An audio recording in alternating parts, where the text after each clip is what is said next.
in his bio has the most basic fact of all facts is the existence of the triune God. That sounds like a fun conversation. But I invited you up, Legend. Triune God. It's like buying a 3-pack at Walgreens. Legend, you got to hit the green button to pull yourself up. It'll be at the top of your screen. It's 3 for the price of 1, Amy. Exactly. Well, hopefully the Legend will join us and we'll hear what they have to say about the triune God. That will be interesting. Anybody want to cover why they think the triune God is not a thing while we wait for somebody to raise their hand? I more specifically don't believe in a mind like God. Like if there was a God out there that said very specifically, I come in 3 parts and it has to be 3, and I very specifically have to have a son. This is me and my son. I guess I would take it on board. It would just be, and then they just throw in the holy power because everything has to come in 3s. 100% God, 100% man, 100% spirit. That's 300%. Not in bed. Usually the argument about the triune God is one had amongst Christians and Arianists and other types of sects. That's why they had the Council of Nicaea in the first place, was to argue over Christology stuff. So if someone is going to make an argument for the triune God to non-theists, seems like they're already starting at the assumption there's even a God in the first place, which I'm not sure we'll get to that. Yeah, he sounds like a precept. I'm pretty sure that's a precept. If he's saying that's the first fact of all, it's probably a precept. That makes sense. It usually is the case. Speaking of which, you did great in that video, Tom. I enjoyed that with I forget what his name was, but a specific presuppositionalist. It's the Seth Bloomberg. I've been doing precept all week. Been playing my old precept videos on my T-Jump gaming channel and then doing reviews on my T-Jump channel. So yesterday was Seth Bloomberg. The day before that was the Tag podcast. I think the day before that was Darth Dawkins. I do have to also just point out I had like a counter. I do this with most precepts, but they were going hard on the amount of questions they like to ask versus the amount of questions they let you ask. You actually did well. The fact that you were able even to ask any questions was impressive. Yeah. That's a valid point. I think the only person who mostly didn't let me answer questions was Jay Dyer. He interrupted more than Darth Dawkins. Impressive accomplishment. That's a feat. He must have felt so intimidated if he was doing that. Yep, it was obvious. He was scared.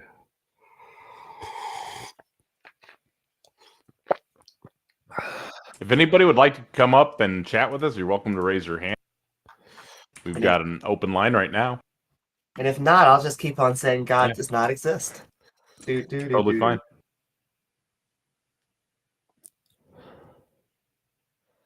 It seems to be a point of contention depending which Christian you're talking to. Some of them see the Trinity as 3 separate entities, and others see it as a combination of just one. And welcome, Abyssianal. I'm probably saying your name incorrectly. Please help me out. It's a made-up word. There's no correct way to say it. Okay, well, welcome. You're good. Welcome. Thank you for joining us. And how are you today? I'm doing well. Yourself? Good. What have you got for us? Okay, so just to clarify at the start, I'm an atheist, but I'm not an anti-theist, in that I acknowledge that there is a possibility that God could exist, but I don't see evidence of it, therefore I don't believe in it. But Okay. I'm just wondering if you guys overall believe that there is any possibility that God could exist. Depends. I'm not able to rule it out, so I remain open to it. Like, there are certain deities when a number of their characteristics are shared with me, I may see a paradox or something, and then I can discount those. I have to kind of look at them on a case-by-case basis, but or if there's some other reason. But normally I go in open and into these things and think, okay, let's hear what it is. Okay, yeah, I think that's pretty reasonable. That was more or less it for me, because for me, my perspective is we won't really know until we die, right? We'll either turn into nothing or there is something, and there isn't really much to it other than that. Well, there And could be an I think afterlife it's without a god. well, no. I'm saying that would be included under there is something, right? But I'm saying we won't know what it is, whether there's an afterlife with God, without God, or if there's nothing. We won't know until we die. Well, there's two problems with that. One is that even if you die, you could still be in like a sub-universe that isn't the true one, so you still wouldn't know. And there's possible ways That's to have possible, yeah. evidence before you die too. Okay, fair enough. Yeah, it's just the kind of thing where there's. I guess my overall point is there isn't really a way that we could get an actual definitive answer to that ever, really. I guess, and it's again, I don't really take the side of God of the gaps. Let me just say everything that I don't understand is God, but it's more along the lines of interesting. I wonder what happens if this is in fact a possibility. Do you find it suspicious that there is a requirement of dying before you can find out for sure? Oh, of course. Like my personal belief, right? This is independent from God, is that I believe that there is an afterlife simply because we right now are conscious of the fact that we exist. So what I mean by that is if we weren't aware, or if our consciousness, our awareness of our existence went away after we died, then how would we be able to, say, log or record that through our memories while we were alive if it all goes away when we die? Are you talking about near-death experiences?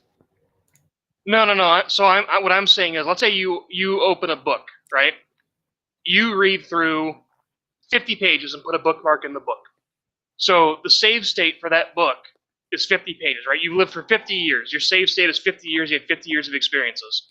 But if you pull the bookmark out of that book and close it, the book itself, obviously it has no awareness that it was ever at 50 pages.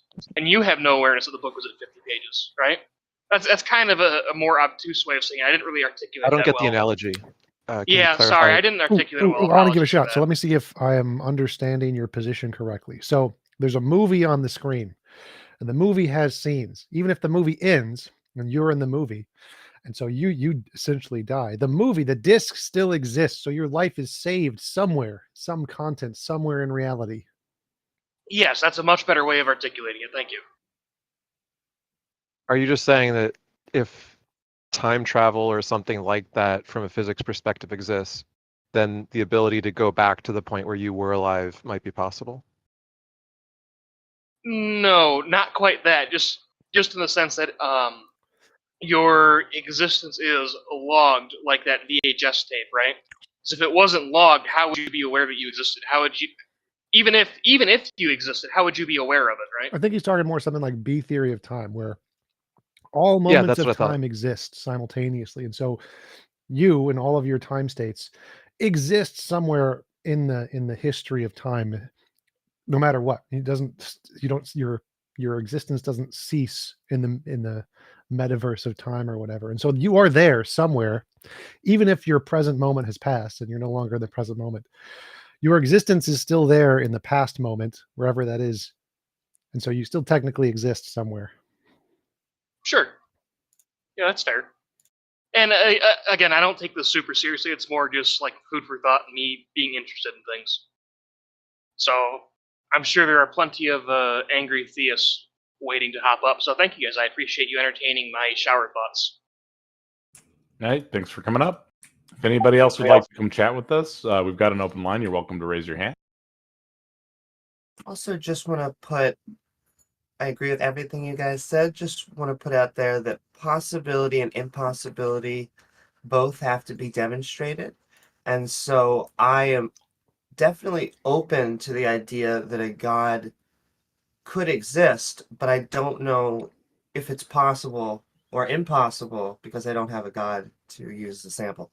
I don't think I would agree with that. I don't think, because possibility, I don't know what it means for possibility to be demonstrated other than there is no logical contradiction. If something has no logical contradiction, then essentially you've demonstrated it's possible. So it sounds like a Dilettanteism that I don't think is in coherence with philosophy, that because you can't demonstrate something as possible or impossible. It just doesn't work that way. What's the difference between conceivability and possibility, and if you're using it that way? Well, there's a lot of things that are possible that you can't conceive of just because there's too many variables. Like you can't conceive of a object that has 1 billion sides, but it's possible. I don't think, I think conceivability isn't necessarily limited to what's easily imaginable in our brains in terms of like our intuitions. So I think that would still be covered by the concept of conceivable. So tell me if, is Amy using conceivable to mean, or sorry, possible to mean attaching some likelihood to it above 0, essentially? Well, when we speak about possibility, you are saying this is a thing that can happen. We have demonstrated can a insect fly? Can any animal fly? Yes, this is a possibility. Can a being teleport through time? We don't know if that is a possibility. We don't know if that is able to work within a physical the physical constraints. So I guess you just have to have some way to know, is this thing possible or is this thing impossible? And that's where I disagree, because like in philosophy and logic, possibility just means that there's no contradiction. This is the definition of the word. It just means lack of contradiction. So you're saying it could be possible for a being to travel through time, or maybe even have like, just like someone flies, they could be born with the ability to go back and forth in time? Yeah. So possible just means the thing can be true or false. So any sentence that could be true or false is possible, as long as no contradiction. So possibility doesn't mean that there is some chance it exists. That's irrelevant. That'd Possibility, be like probable. yeah, Yeah. sort of. So, but I yeah, possibility just means this sentence could be true or false. Yeah, and I recall what you mean, because in like modal logic or whatever, that's all we mean when we say a possible world. We don't mean that it has any probability attached to it. It's just some modal false, like true or false statement. And I think that's what most theists mean when they ask, is God possible or whatever? They mean like, is there some percent chance he exists or something? But really, that's not. Possibility is something much simpler, much having a lower burden of any meaningful value. Just means there's no contradiction in it. And so when Dillahunty says something like you need to demonstrate something's possible, that doesn't really make a lot of sense. I think he means nomenologically possible, like given the laws of physics or something, but that's just not what possibility means in most philosophy. When I say I want you to demonstrate that someone coming back from the dead 72 hours is possible, I would like to see examples of that. I think that is actually something we should be asking. And I think it would be better to say probable, like what I think Ix was saying, that is it probable? Yeah. So like the chain, I just clarified this as well, looking it up again. The chain goes from conceivable, like I could say, imagine a square circle, and you go, I don't think I can. I think there's something wrong with that. And I say, well, why is that? And you say, well, there seems to be contradiction. So while you can say the words square circle, you might think it's conceivable, but it turns out not to be possible because of the contradiction problem. And we're not getting into any probability of actually existing. Like you'd have to be a Platonic realist of some kind to think there actually could be a geometric thing in existence. But you could say, is it conceivable? Yes, I could imagine it. Is it actually possible? No, it contains a contradiction, and you just end there. Sure, I agree with that. I just think that was my example of having evidence for an impossibility. Yeah. Somebody in our audience would like to join us. Inviting them up. Hello, Pi. Hello. Good morning, guys. Welcome. Thank you for joining us. No problem. I'm not a theist or anything like that. I just had a question regarding like kind of philosophy. Is that fine? Oh, yes. So a lot of like theist arguments, or some of the theists on the server, which I've argued with, often presents a argument about, I guess, like truth, and how if there is no God, then you can't have any type of like truth claims or any type of like that, or your worldview becomes like unintelligible. And I'm Precept. not sure how to. Yeah, kind of, and I'm not sure how to actually argue against that. It's very stupid. So you say there's a universe with no God, and you exist in it, and you say I exist. Is that sentence true? Well, yes. So like if you think that you exist, then by definition you exist. Whether or not there's a God, that sentence would be true, right? Because the truth is, does this sentence correspond to reality? And so if there's no God and you say I exist and you do exist, then it's that sentence does correspond to reality, therefore it's true. So you can have truth just fine without God. You can have knowledge just fine without God. What you would need to ask them is, why do you need God to have knowledge? The question I like to ask is, what is your definition of knowledge that requires a God for it to exist? So like you have two universes, one with a God, one without a God. Both has a person in it, and the person thinks I exist or thinks 1 + 1 = 2 or something. And they need to have some definition of knowledge where the one with the God universe is true, so it counts as knowledge. But with the one with the not God universe, it's false. It doesn't count as knowledge. So even if the person is thinking 1 + 1 = 2, that's not knowledge in the non-God universe for some reason. And so they're going to have to give a definition of knowledge that has some set of criteria that eliminates that world. Like my definition of knowledge is justified true belief. So if you're in a universe without God and you think you exist, that's a belief. You're justified because if you're thinking it, then by definition you must exist, and it's true. Therefore, you have a justified true belief in its knowledge, and so it meets all of the 3 criteria of knowledge. Therefore, you have knowledge, and so they're going to have to add some extra criterion in there that says it's only knowledge if God something.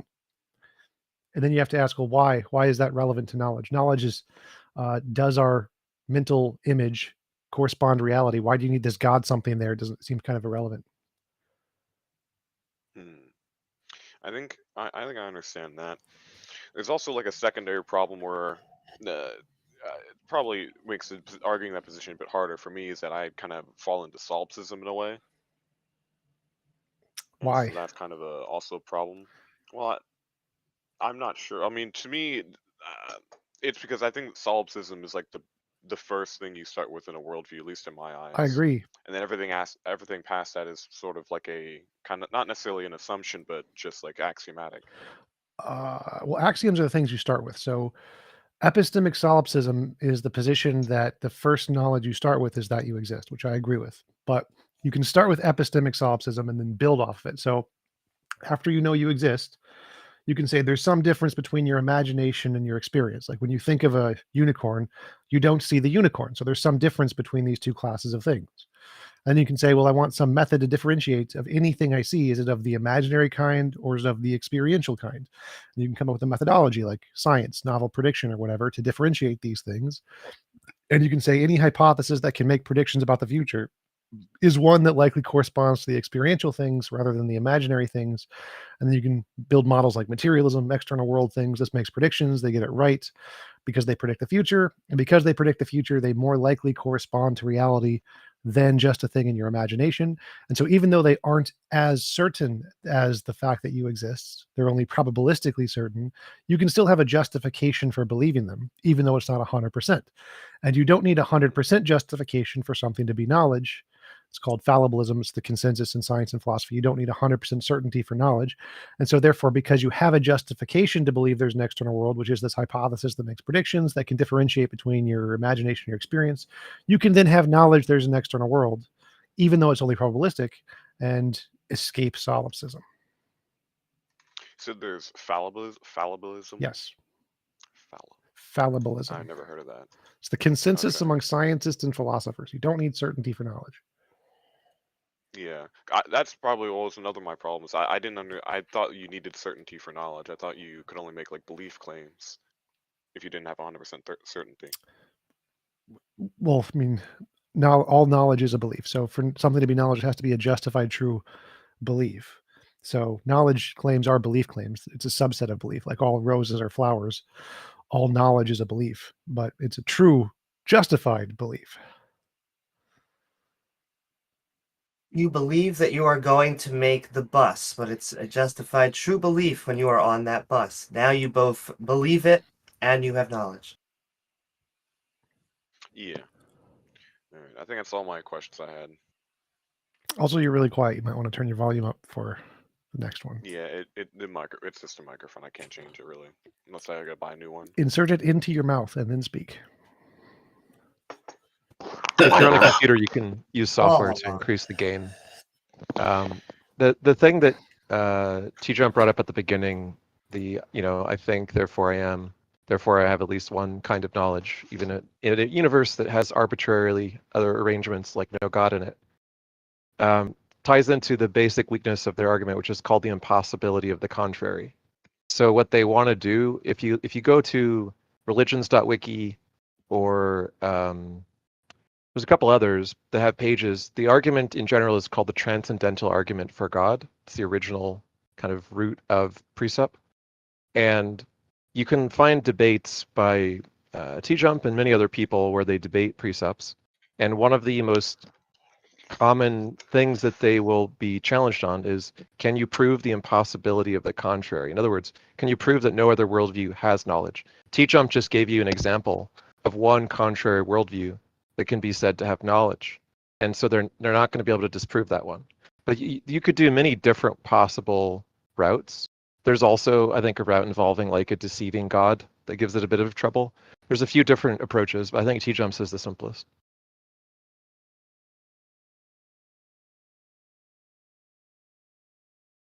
Thank you for coming up, Pies. Do you have anything else you'd like to say? Cool. Have a good one. Thank you for coming up. God is Not Dead is up next. I invited you up. Good morning, God is Not Dead. Welcome. Thank you for joining us. Best movie ever, clearly. Well, hi, how's it going, yo? Great. How are you? Well, can't complain. I'm still alive. Every day above ground's a good day. Not necessarily. What's on your mind? Well, nobody could actually prove God is real because you can only know God if it's through faith. Like only if you have faith in God, you can know God is real. No, like God could prove he's real pretty easily. You say, I believe in God. If you're real, give me a gold brick. Gold brick appears in front of me. That's phenomenal evidence of God. Well, you'll just be using God, which will go against what He wants you to believe in. I know that your God Like, is he does- incompetent, but I don't care about that. You said it's impossible to prove God exists. That's false. It's very easy to prove God exists. He just has to get off his ass and do something. And so it's not impossible to prove God exists. It's only impossible to prove a God exists who's incompetent and has no evidence and doesn't do anything.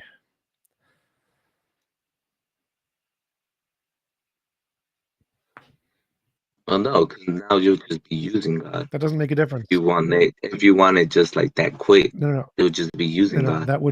You can prove God exists. That was the claim. Can you prove God exists? The answer is yes. Yes, you can prove God exists if he gets off his butt.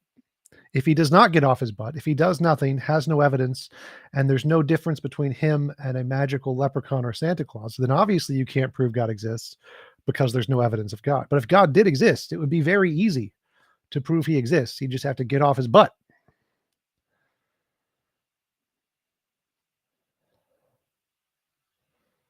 There's many ways God could prove himself. Well, because he doesn't want to show to you guys, non-believers, is one thing. But has been a lot of cases where humans have said, like, okay, yeah, God has helped me in this way. God has been there for me in this way. But to non-believers, because they have no faith, he will never do that. So if that's the case, why should anybody care? Like, if God is really wants us to have faith, then he's going to have to do something to make it give us a compelling reason to have that faith. So far, I've not encountered anything that I find compelling for that. I'm not convinced.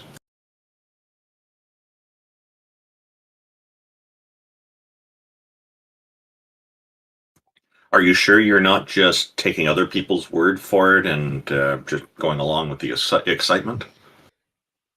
No, this is true. You only I don't want you to have faith. If you have no faith, then you will never know God. It's just You don't want to have that faith simple. either. Well, that's okay. You have the right to have your own opinion. God gives you that right. Actually, Blind that- faith that and- right. That right. I would prefer That right. God giving me a cure to cancer or something useful, but who cares what people say? Like, people say they see a God. People say they see leprechauns. People say they see Santa Claus. What people say isn't evidence. Revelation is not evidence. What you need for evidence is something that can differentiate people's imagination from reality. And revelation is just people's imagination. It's not evidence. And we know that because science doesn't use it because it's unreliable. It doesn't work.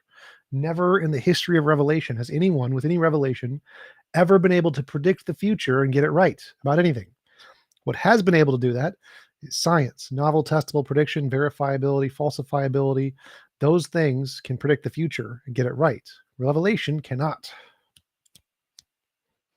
Yeah, the idea that our right to an opinion comes from God, I reject that because for myself, like I'm looking at, we have the Magna Carta to begin with, and we have United Nations Declaration of Human Rights.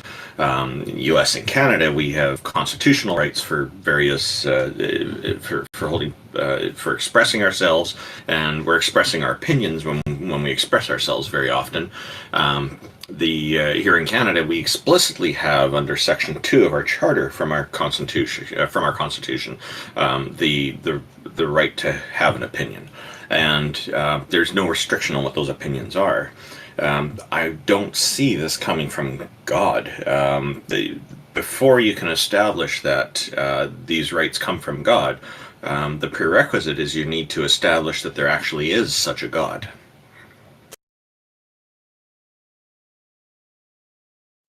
Well, there's been cases of scientists who have said that God has actually, through one of their, what do they call it?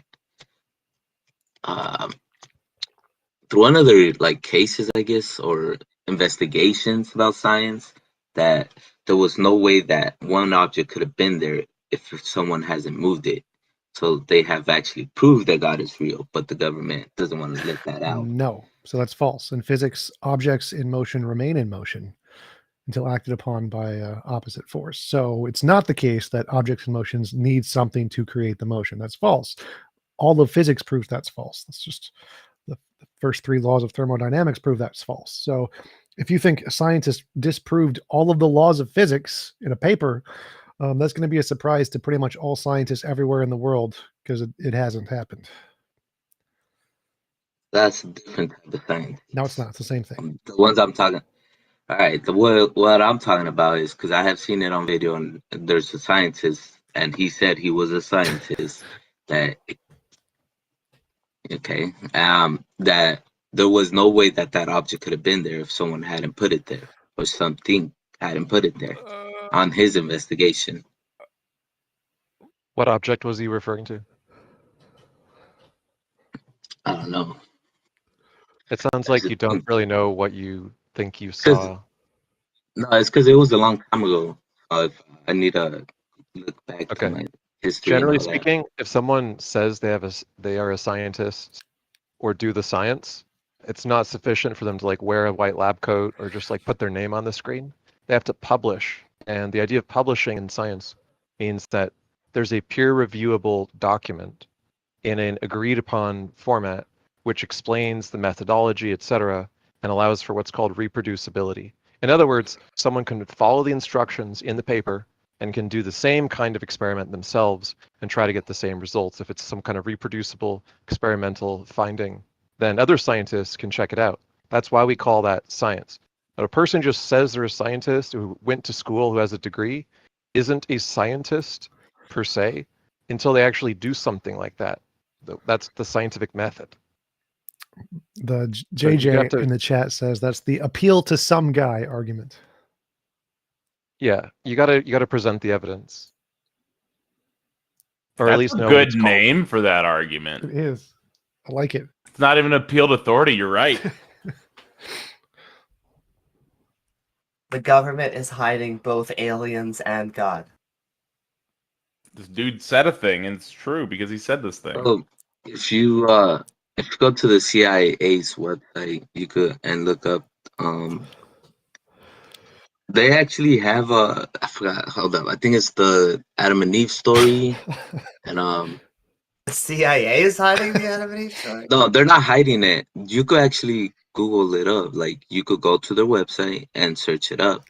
They'll have it because it's they actually talk about stuff like that. The But CIA they're does not not. hiding The God. You're CIA saying the They're not CIA reading hiding. room? They're not hiding it. It's just that people don't believe in it. So of course they're gonna laugh at people. Right, because Adam and Eve was disproven by biology many, many years ago. Like we know Adam and Eve is false, 100% false. So I just typed in Adam and Eve on the CIA reading room. CIA.gov. I'm going to link this in chat. Oh my god, it does go to aliens. Yes, I win. I haven't actually looked into any of this, but it does have a link to the Adam and Eve story on there. So maybe he read that and thinks it's true because the government said something. Is that what's going on? No, just read it. Here, is this? I linked it in chat. I'm pinging you. Is this what you're talking about? The nuke fluke. Great Britain, we're on our way. Like I don't think this has anything to do with actual Adam and Eve. Is that what you're talking about? Is that the link you saw? The Adam and Eve story by Chan Thomas.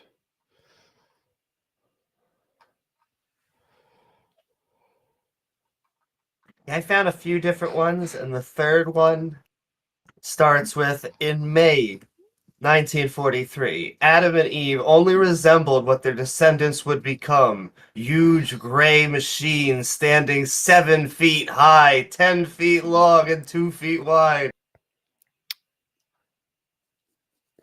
So good. Yeah, this is not evidence or a historical document. You can also find CIA documents of pretty much anything because they're just anything that happened or was written by anybody in the White House while they were in a position of national security. And so they classify all kinds of documents that have nothing to do with reality that are all crap. There's lots of them. There's literally classified handwritten notes between people just saying like totally random stuff on there. There's like handwritten notes that they found and uploaded. Well, those are legit. Those are. Can you guys bring actual code. 676 Mike up real quick? What? Can you guys bring up 676 Mike? Eventually, we'll get to in him. the chat. Eventually. Yeah, we normally don't bring on a number of people at once.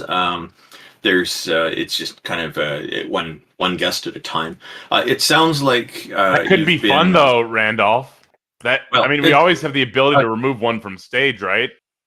Yeah, God is not dead. I guess there's two things. One is I want to know why you'd want to bring them up before we do that. And the other thing is, it sounds like you've been delving into conspiracy theories, and there's a whole community of conspiracy theorists who, the way I like to phrase it is, like, I find that many of them are very skilled at the critical thinking aspect. The problem is that they don't seem to have the wisdom to know when to stop, when enough is enough, and they go way too far.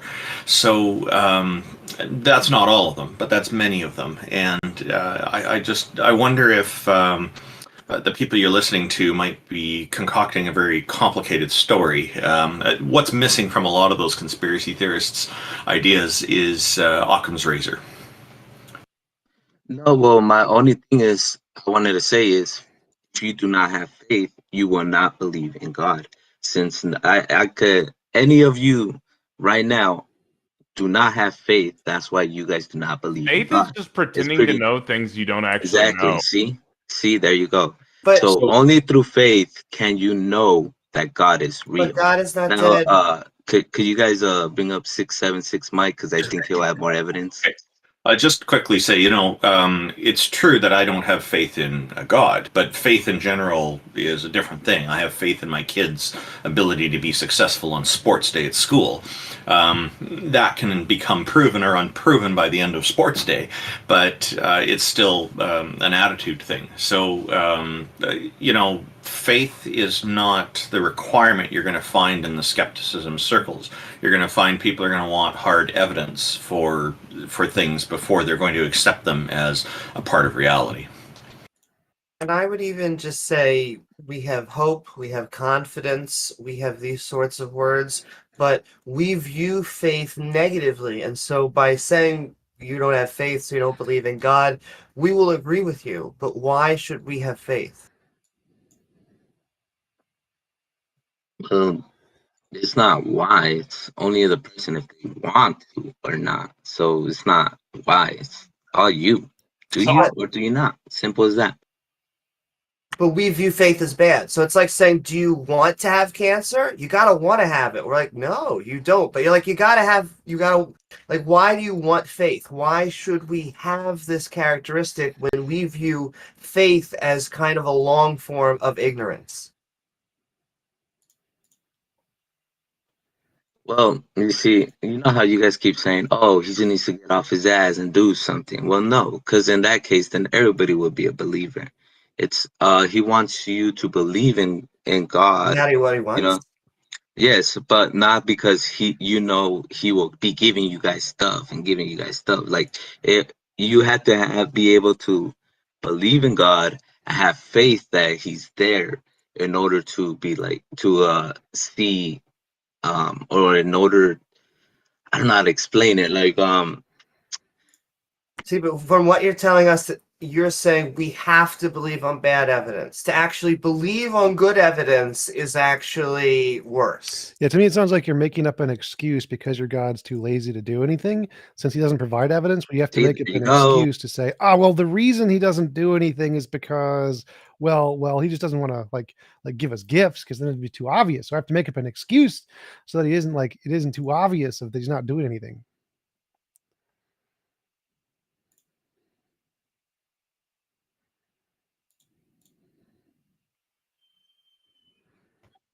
When people are telling others that they need to have faith, they're setting up a foundation for a bias. This is how it looks to me. And the bias in this question, God is dead, you might want to look up agency attribution. Do you know what cognitive biases are? God is not dead? I do not. Okay. So when we study things like optical illusions, you can go to like a museum or someplace where you can experience something that really looks one way, but then it's just deceiving you. Like it looks like it's going away from you, but it's actually coming towards you. It looks really big, but it's really small. The brain and the eye can be deceived. You're familiar with that phenomena, right? Yes. Okay. So cognitive biases are like optical illusions, but for your thought process itself. And we're all susceptible to them to various degrees in various ways because our brains don't work perfectly. And one of the most common cognitive biases is agency attribution, which is basically assuming that if anything happens, it must be happening for a reason, and it must be the intentional caused action of some agent, some being who wants that to happen. So when people get something really bad happening to them, sometimes they'll say, why is this happening to me? Who is punishing me? And they might think that that is God. Or when something good is happening to them, they might say, oh, this is really amazing. It must be God. Or someone must like me. These are just common ways that people think, even from like being infants. And in God fact, is good, right? right. So is that kind of the way you're thinking when you say that people say that God helped them or they claim that? Does that sound like agency attribution bias to you?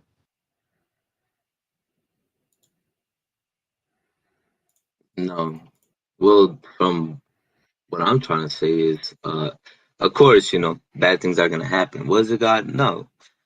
But it's only like he will only give you strength in a way, like you have anger, you'll get angry, you'll go through all these process, but that's only to like help you build up that that it's not energy, that strength that you need to keep living and keep fighting for life and stuff that happens in life.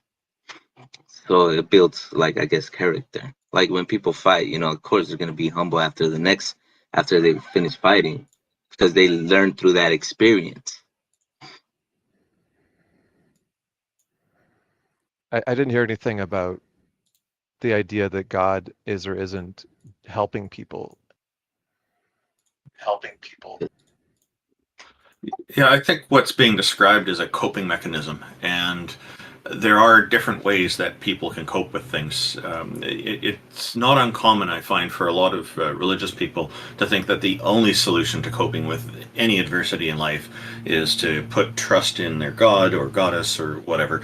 The reality is there are many different ways that we can cope with things in life, and religion isn't the only answer. And religion works for some people, and it doesn't work for others. Just like other coping arrangements may or may not work for people. It's going to be different from one person to the next.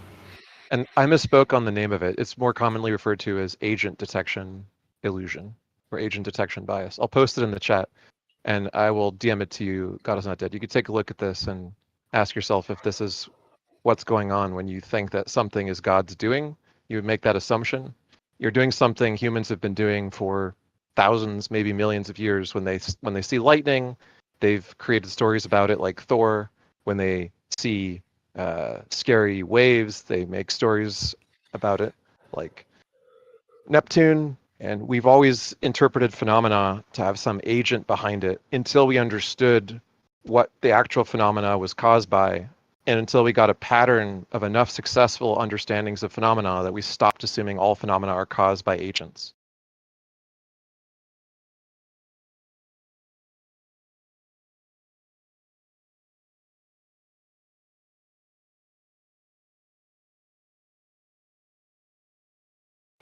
Did that make sense to you? God is not dead.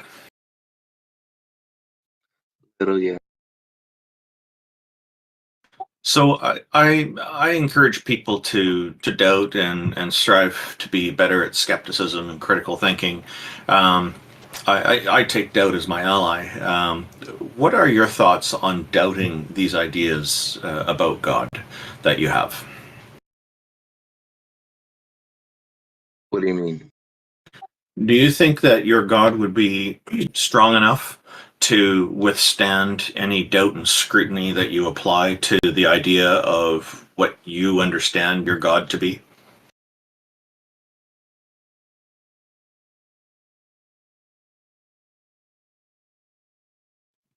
That's a good question. I don't know. I'm not God. I suggest perhaps think about that and feel free to come back on another episode with us and let us know what your thoughts are on all of that. And I would suggest research skepticism, research critical thinking, research doubt, those kinds of things, and try to look at it from the perspective of a third person. How could you doubt these things, and how could you question them, and what kinds of answers would not only you have, but others might have if they were to ask the same questions? Alrighty. Yeah. Thank you for coming Thanks up. for joining us. Those were great. That was a great conversation. 676 Mike, I don't see your hand up anymore. Taco. The person who is trying to get in earlier, they with their cell phone issues indicated in the live text chat that they've got it resolved and they're ready to moved up. I tagged you in the in my response to them. I invited them up. If faith Great. is just Legend? not a good way to come to a conclusion, because you can use it for any deity. So just if you're saying, I go through faith to find my Christianity, but someone else can find it in Islam, try to find out what that other thing is. Is it evidence?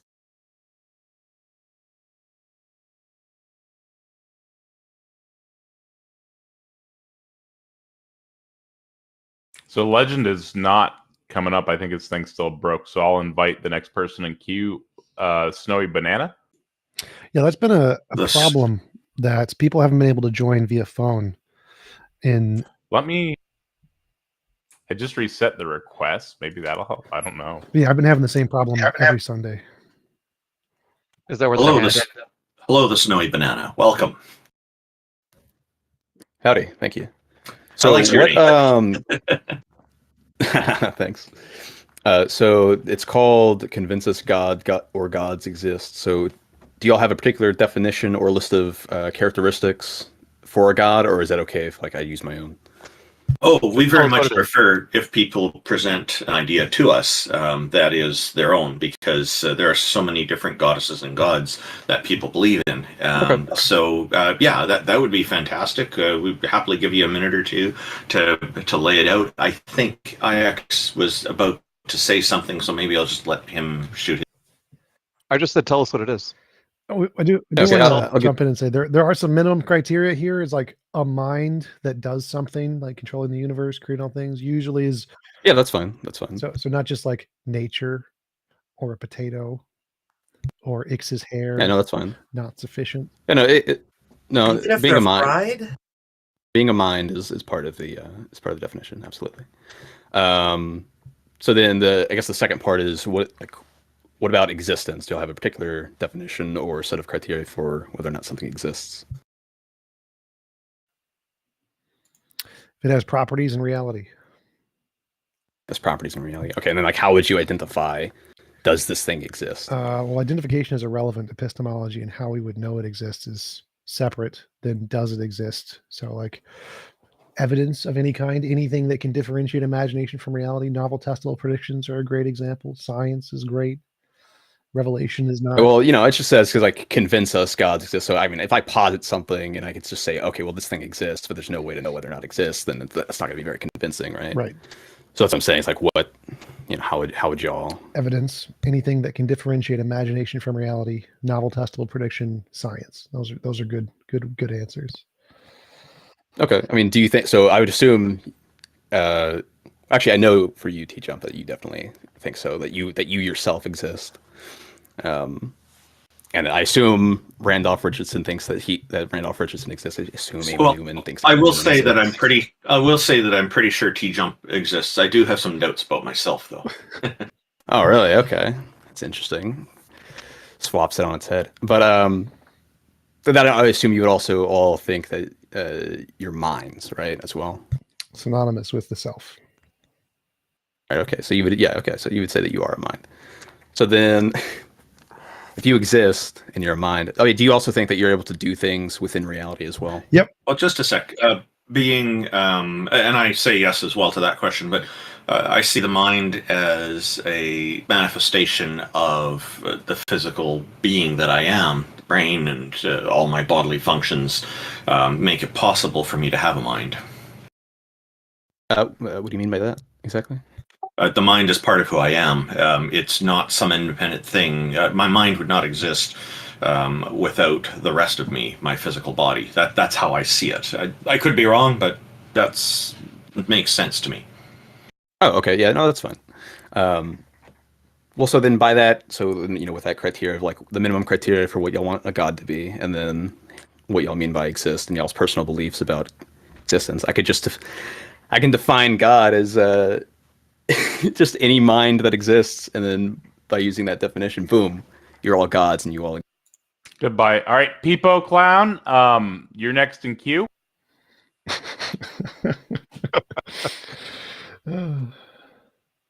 Oh, that the snowy banana no longer exists. Oh, what happened? He peeled out of here, did he? He mic dropped.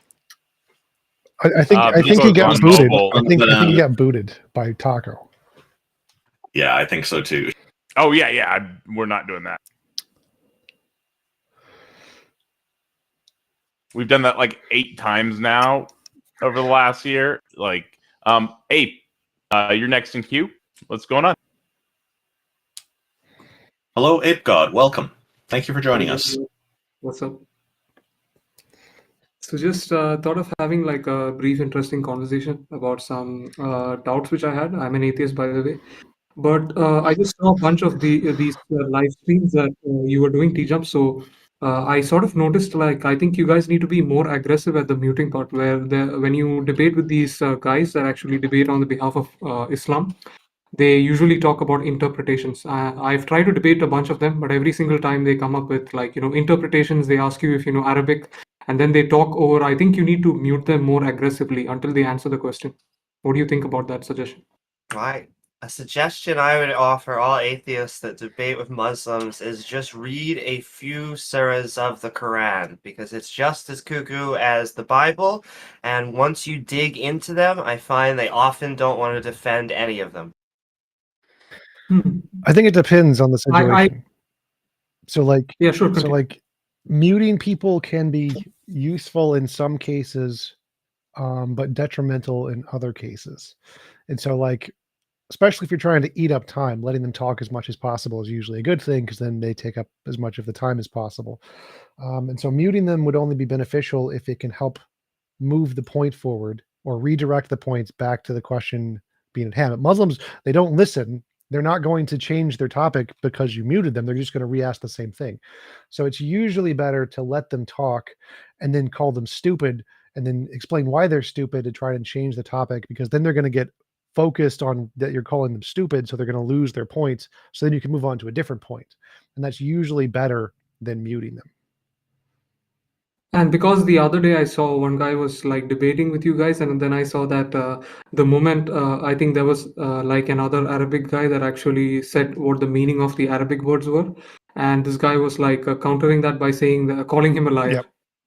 Is that a cop out? Like, so silly. Definitely. What's the So Muslim tell- guy's name that we used to have on here? Mubarak? Yes. Yeah. So, Okay. so one of the problems with telling people they should read the whatever religious scripture in some other language, usually it's the claimed to be the original language, is that accepting that would be putting somebody at an unfair disadvantage, unless they actually were fluent in that language. And see, we're here speaking English, and when people come to join us and they're going to quote religious scripture, it's a reasonable expectation by not only us but also the audience members that the quotes citations are going to be referring to English translations or English versions of whatever the scripture is. So it's for the linguists, it makes sense to debate this kind of stuff, I suppose. But But do you think it's like Can I point out something real quick? yes, please. Sure.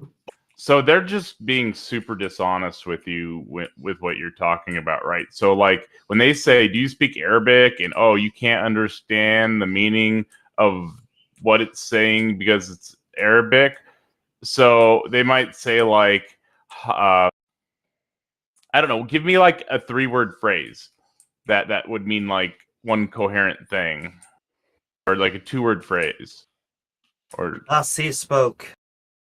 yeah. And so that might be like one word in Arabic. Okay.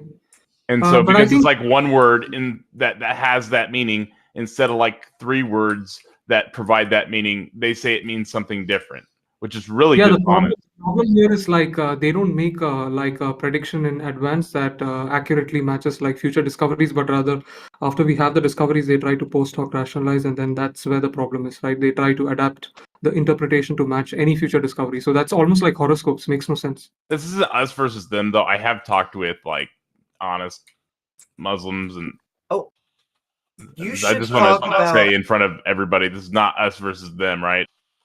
Ape God, it sounded like you were referring to the moving the goalposts tactic. Go ahead, Amy. Exactly. Well, you should talk to them about post-diction and prediction. It's not impressive for someone to be able to go into the past and say, "Did you know I predicted this?"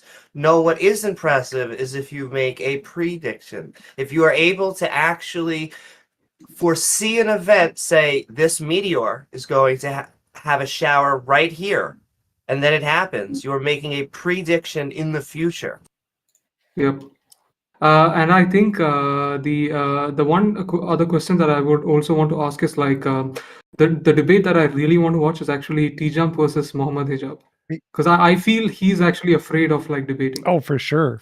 Like he knows he doesn't know much about science and philosophy, and so if he's brought up against anybody who does know about science and philosophy, he gets very defensive very quickly. So he only, one of the common things of most Muslim debaters, especially on YouTube, is they only talk to people who are unqualified and who don't know what they're talking about. They never let up anybody. Correct. Like I was just on I think it was the Muslim Lantern, who I went on his live stream show, and he wouldn't let me up because he knew I knew more about philosophy than him. He's like, nope, we're only going to let in people who don't know what they're talking about, who are just average Joes. So I think that's a criticism of Muslim apologists, that they only let up average people, never talk to any experts in the field, because then they look stupid and Correct. everyone knows it. Exactly. Because the point with Muhammad Hijab is he just pretends to be smart by using word salad. Because if you take the example of his other friend, Hamza Tazotis, that guy, like I've seen his debate versus Lawrence Cross. Yes. Lawrence Cross really makes very good points, but the problem is he resorts to like insulting tactics, or like, using the support of his audience in order to make Lawrence Cross look dumb. But Lawrence Cross made pretty good points. But I think if you handle them, it's much better. Oh, right. So I think actually the Hamza Sorties versus Lawrence Krauss debate is why Hamza Sorties stopped debating. He actually stopped debating because he was so embarrassed by how badly he got owned by Lawrence Krauss in that debate. Yeah, Lawrence Cross did a pretty good job. Although I think Hamza did still use like some cheap tactics in order to like, make a problem for Lawrence Cross. Also, Ape God, this is just my feelings, but that scientist and theologist, they come in with different goals when they are trying to debate. The scientists and the people who are science minded are trying to convey information, so they're trying to use as simple lay language as possible. The creationists, Dawaists, the theologically minded want to sound technical, and that is a completely different goal, because you are going to use a lot of technical jargon with, like Teachup was saying, with a lay audience that doesn't know anything, and sound like you're actually saying that the Quran is making confident arguments. A very specific surah I think that you should look up is called the Correct. I And love the other one thing that I wanted to ask you guys is also, like, let's say you guys are debating a Muslim person. I think the better tactic to debate them would be like you take a verse from the Quran and ask them to tell exactly what it means first, and after they say what it means and give all the possible interpretations, and then you refute them after the fact. Because if you tell the contradiction first, then they will try to adapt to whatever they think is right. And but if you ask them to tell exactly what that means in the first place and then tell them what is wrong with that, then they don't get an opportunity to make any changes. Like, for example, Quran 21:30 that talks about living things being made out of water. That sentence is literally false, right? Because living things are made out of cells, and cells are the lowest common denominator of life. But if you want to go even further, water is not fundamental, like it is particles, right? Particles are fundamental. So that sentence is literally false. And I think I've even I don't know if somebody just replied to me. I don't know. What would you suggest for dealing with the Quran chapter 4 verse 89 that talks about killing people who don't immigrate in the way of Allah? That sounds to me like it's telling Muslims that it's okay to kill infidels, kill people who don't believe in Allah. That includes atheists, that includes people from other religions that are not Islam. And I've gone with this a number of times, and they'll often have all kinds of excuses. But I mean, like, what do you think would be a good response to the... I don't have a very good response when it comes to like things related to morality, because I'm always confused about subjective and objective morality. But I would rather tell you guys to just debate things that are based on scientific facts. Like, for example, a fact of something that exists, like, the moon, or when it talks about like water, living things being made out of water, those kind of things. Because then they can't go into this objective and subjective and say that, it's okay for God, but it's not okay for us. That kind of nonsense. I think that's a good point, that arguing something like definitions in a holy book, because of the natural ambiguity of language, they can always just change what the word means or their interpretation to make it fit, just like the Christians do. But the Muslim debaters are even worse Correct. at it than the Christians. They just do it Yeah, whenever they're it the fits. worst. Yep. And one more thing that I've also done is like, if you want, I can send you this whole document that I created with all the different definitions. So even if they say that there are different words when it comes to like the Big Bang, in Quran 21:30 it talks about how the earth and heaven were once joined and then it split. But all parts of the scientific literature only talks about expansion. So there is no such thing as split, right? Like split and expand are completely two different definitions. And in Arabic itself, they have two different Arabic words to describe each of them, right? So if Arabic itself has different words to describe and label each, then you actually use that as a counter argument. So you can say, ask them like, why doesn't Quran just mention the right word even for the English translation? Makes no sense. Because they're reading into it. They're going post hoc afterwards and saying, this is what it says. Correct. And I think the last point that I would like to make is this is an idea that I've been thinking of through my own philosophy. It may or may not be correct. But this is something to do with logical contradictions, like when we talk about things like square circle. And I can give you a very good example on how these kind of things may be possible. And what I've realized is that when it comes to like making logical rules and like understanding about reality and using language to describe reality, what I really see is that whatever we create using language is dependent or corresponds to reality. That's how we confirm things as valid. So if that is the case, then I also see that in some point in time, if there could be a scientific law, for example, maybe there is a small chance that some physical properties of the universe could randomly change the next day, and we may have to make adaptations to that scientific law to accommodate for those new differences, which is the reason why science does not make claims of absolute certainty.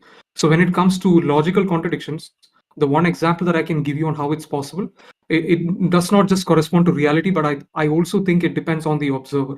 For example, when I enter a dream, there is something that is logically contradictory to the real world that I experience, in which in a dream I experience two of my friends talking to me. But somehow there is a logical contradiction that I observe in my dream where two different friends who have two different faces also appear to have the same face at the same time. And somehow I can also experience my own consciousness inside of them as well. So it's like they are separate individuals and same individuals at the same time. So if dreams are able to simulate such an experience, then it might be possible that, let's say, there is a different possible world or a different parallel universe in which the entity or the observer has a different kind of different dimension of perception. It may be possible that a square can also appear to be a circle at the same time, and it might make sense to them. What do you think about that? So I think one point of refinement, you said some of the natural laws will change and science has to be updated.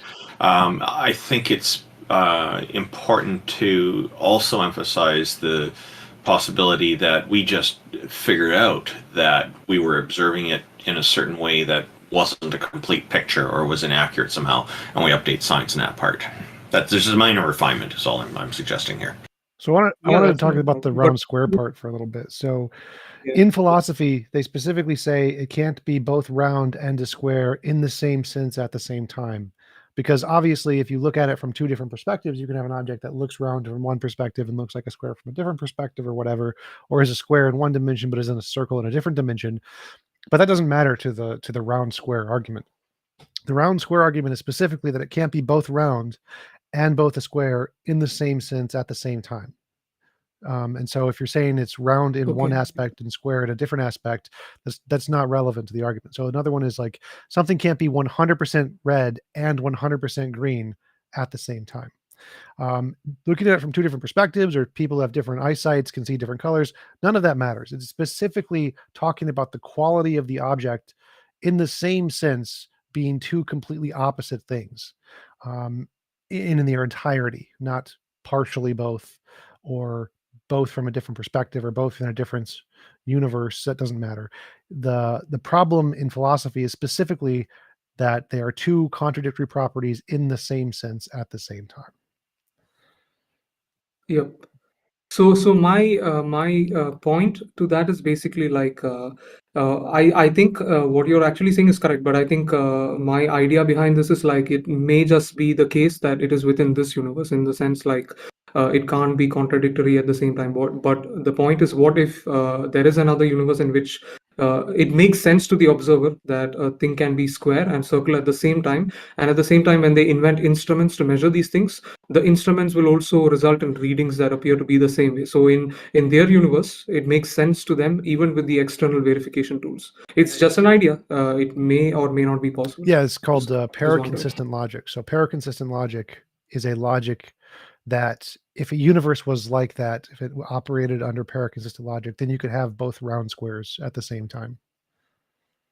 Okay, I didn't know that was a thing. That's why I was just curious, like, what do you guys think of that? I think it's wrong. I think it's silly, And what do you but it's whatever. We have one comment from our YouTube audience from Broadhigh saying the language needs to be built upon the logic.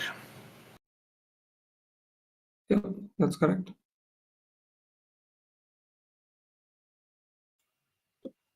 Not necessarily, no. Because there are many different forms of logic. There's many valued logic, there's fuzzy logic, there's diletheistic logic, there's paraconsistent logic, there's standard logic, and our typical English language is built on standard logic. So our language can be built on standard logic, while any of those other logics could be true. We just don't know it yet. And so the language doesn't need to be built on the logic. It's not required to do that. In the case that these other logics are actually what govern the universe, and our logic is built on a different logic, it should be the case that you would probably want to build the language on the logic that governs the universe, I guess, but it's not required. Yeah, but yeah, I think, but that is still the right way to do it, right? Like we make observations and then build language and logic based on those observations.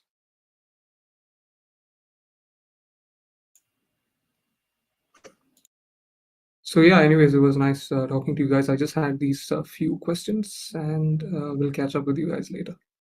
I appreciate your tips and suggestions. Thank you very much. I appreciate your time. Thank you Welcome. for coming up. Sure. If anybody would like to come up, 676 Mike, we've got an open stage right now. Go ahead and raise your hand. In the meantime, I'll just say I agree with something Ape said about asking someone to clarify their definitions or interpretations of any kind of religious text.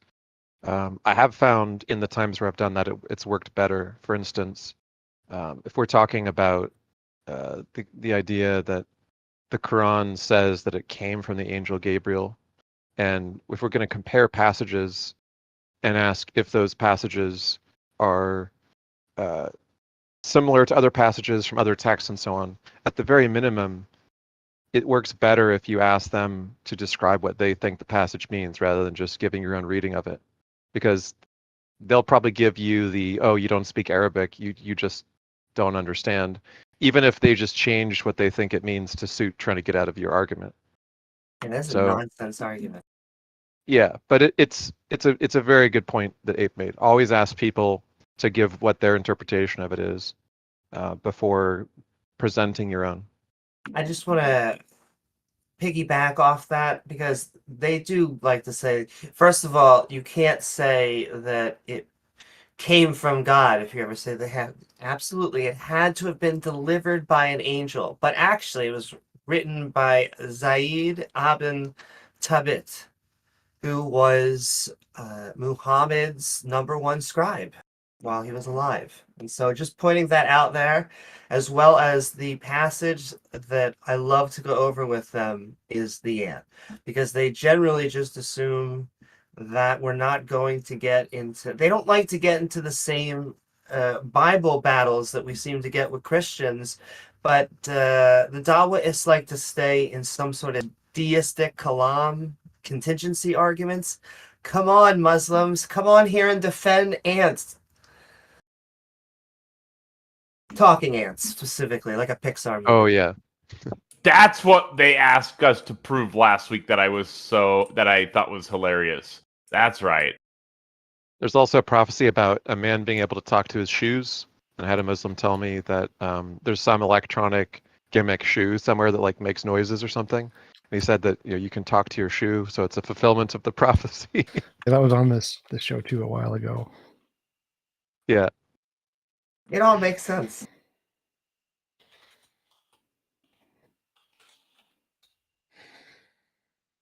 even in the chapter where he does the miracle of the cracking of the earth, it's a single line, a single line. The rest of that chapter is him basically telling non-believers to go off because they don't believe him. They're like, Muhammad, you didn't do that. No one believes you. And that is basically the rest of the chapter. He's like, but you're all going to fry in hell. The end, the miracle. Oh, it's gone from burning to frying now. Wow, they've progressed. They've got frying pans now. Oh, Islam is interesting in the hell because it's the expansion pack. You have to like go into more detail. So they have like multiple layers of hell. All sorts of fun for the guy who loves us. That's a funny way of showing love. So Snowy Banana wants to come back up. I guess we can give him another shot if he'll Sure, have an honest conversation. let's do that. I thought we were making some interesting progress there, but hello again, the Snowy Banana. Okay, I know that I was being a little trolly. I want to apologize for that. Okay. Basically, just the whole gist of what I was getting at is just I think that the question is a little bit iffy. I'm not entirely sure that it's like the best worded. That's all I was basically going to say. The question: does Like- a God exist? Yeah, like convince us that a God exists, and then what is he God? What is existence? Because like eventually, and I was talking with Chi Jump in his chat about this. It's basically like depending on how like what you're setting forth as requirements to prove that a God exists, like you could end up in very strange places. And T-Jump told me that Taco would get mad if I brought this up, but like a solipsist could, for instance, say that they're a god, and like, oh well, based off of what y'all define as like, what's good evidence for existence, then I could just say that I'm a god and I exist, therefore God exists, and it would just it gets silly at that point. That's basically all I was saying. So it's like just whatever your criteria for what a god is that's all. Just I would say it has to include something that's maybe separate from your own personal self or something like that. Sure, but I would also assert that we are creators. In fact, the only creators that we know of are the ones on this planet right now. And so I, at least, am against any notion that there is a creator of the universe because natural laws do not come from minds. At least that's where no evidence currently lies. And the idea that God speaks things into existence isn't original to Abrahamism. It came from other religions that preceded it, like Ptah in Egyptian mythology speaks things into existence. Well, I'm not specifically championing Abrahamic religion by Yeah, I'm just giving like an example. The whole idea that a person, Amy brought up, the creating things just by having a mind and causing them to exist or whatever. The way the creator is supposed to be able to in most creation myths. It's not like an original concept. Like there were other religions that preceded the ones people usually like to argue that kind of give a genealogical account of how that idea developed. And that's true. I think most of the properties that people attribute to gods, whatever their definition of a god is, have a long history amongst many different religions of developing and influencing one another to become the sort of combination that any given religion ends up being. And if you want to go back, you can usually explain how those so-called God properties came to be believed in and told as stories in a way that's more satisfying and probable than the argument the person is putting forward. Yeah, I mean, I'm inclined to agree. My whole point is not necessarily like trying to prove that a God exists or anything like that. But mainly, I'm just the question itself, and then like how do you? I guess if I were to have to like challenge y'all on something, would be like how do you disprove solipsism? Because T-Jump had an argument for it, and he presented it to me. But I mean, I don't necessarily know that that's going to disprove. No, shaking your head, no. I think he's making his hair wiggle. Yeah, there you go. That's what he's trying to do. Okay, I see. But yeah, it's like, how do you disprove solipsism? And like, if a solipsist were to say, like, "Oh, I am God. I made everything come into being," then how do you argue against that? Here's my problem with solipsism is that although I guess there is no 100% certainty, minds and thus this type is fairly new. It's only a few billion years old. And so for billions of years on this planet, there were no minds. Possibly for good majority of the universe's history, there were no minds. And so if that is true, then we are not in a solipsistic world, because there's no one mind everywhere doing everything. I mean, if that is true, then there actually isn't, I guess, 2 billion years and then 13.8, or I don't even know what that would mean. Well, If that makes sense. no, it makes perfect sense to me. What I would say is, if I were to argue from a solipsistic perspective, is that I could always just say that there's a difference between the unconscious mind and the conscious mind, and the unconscious mind is the one that's responsible for putting forth all of the laws of nature, or what appears to be like I laws of nature disagree in the with universe that, and all though. that. I get what you're saying, but we already have a use of an unconscious mind and a conscious mind. I'll tell you how our brain delineates it real easily. So we have certain things where we have to use our conscious. If you want to go up and get a toothbrush or whatever, you need to walk over to it. But if you perhaps have to have your heartbeat, your mind is doing that. However, you have little control. You maybe can do things to speed up your heart, but you don't actively control your heartbeat. However, there are actual things in between. We can look at things like our breath, like breathing. Naturally, we just breathe. However, in certain cases, I think probably from hiding evolutionarily, we need to be able to hold our breath, and maybe from swimming. And so there seems to be this kind of spectrum of conscious and unconscious, and none of it seems to be fundamental to the universe.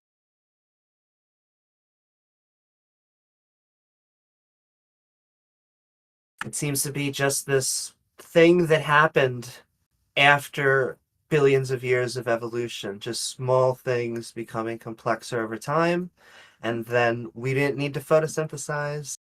We didn't need to spew our guts like a fungi, but here we are. We get to walk on planes. Yeah, I mean, I suppose I would agree.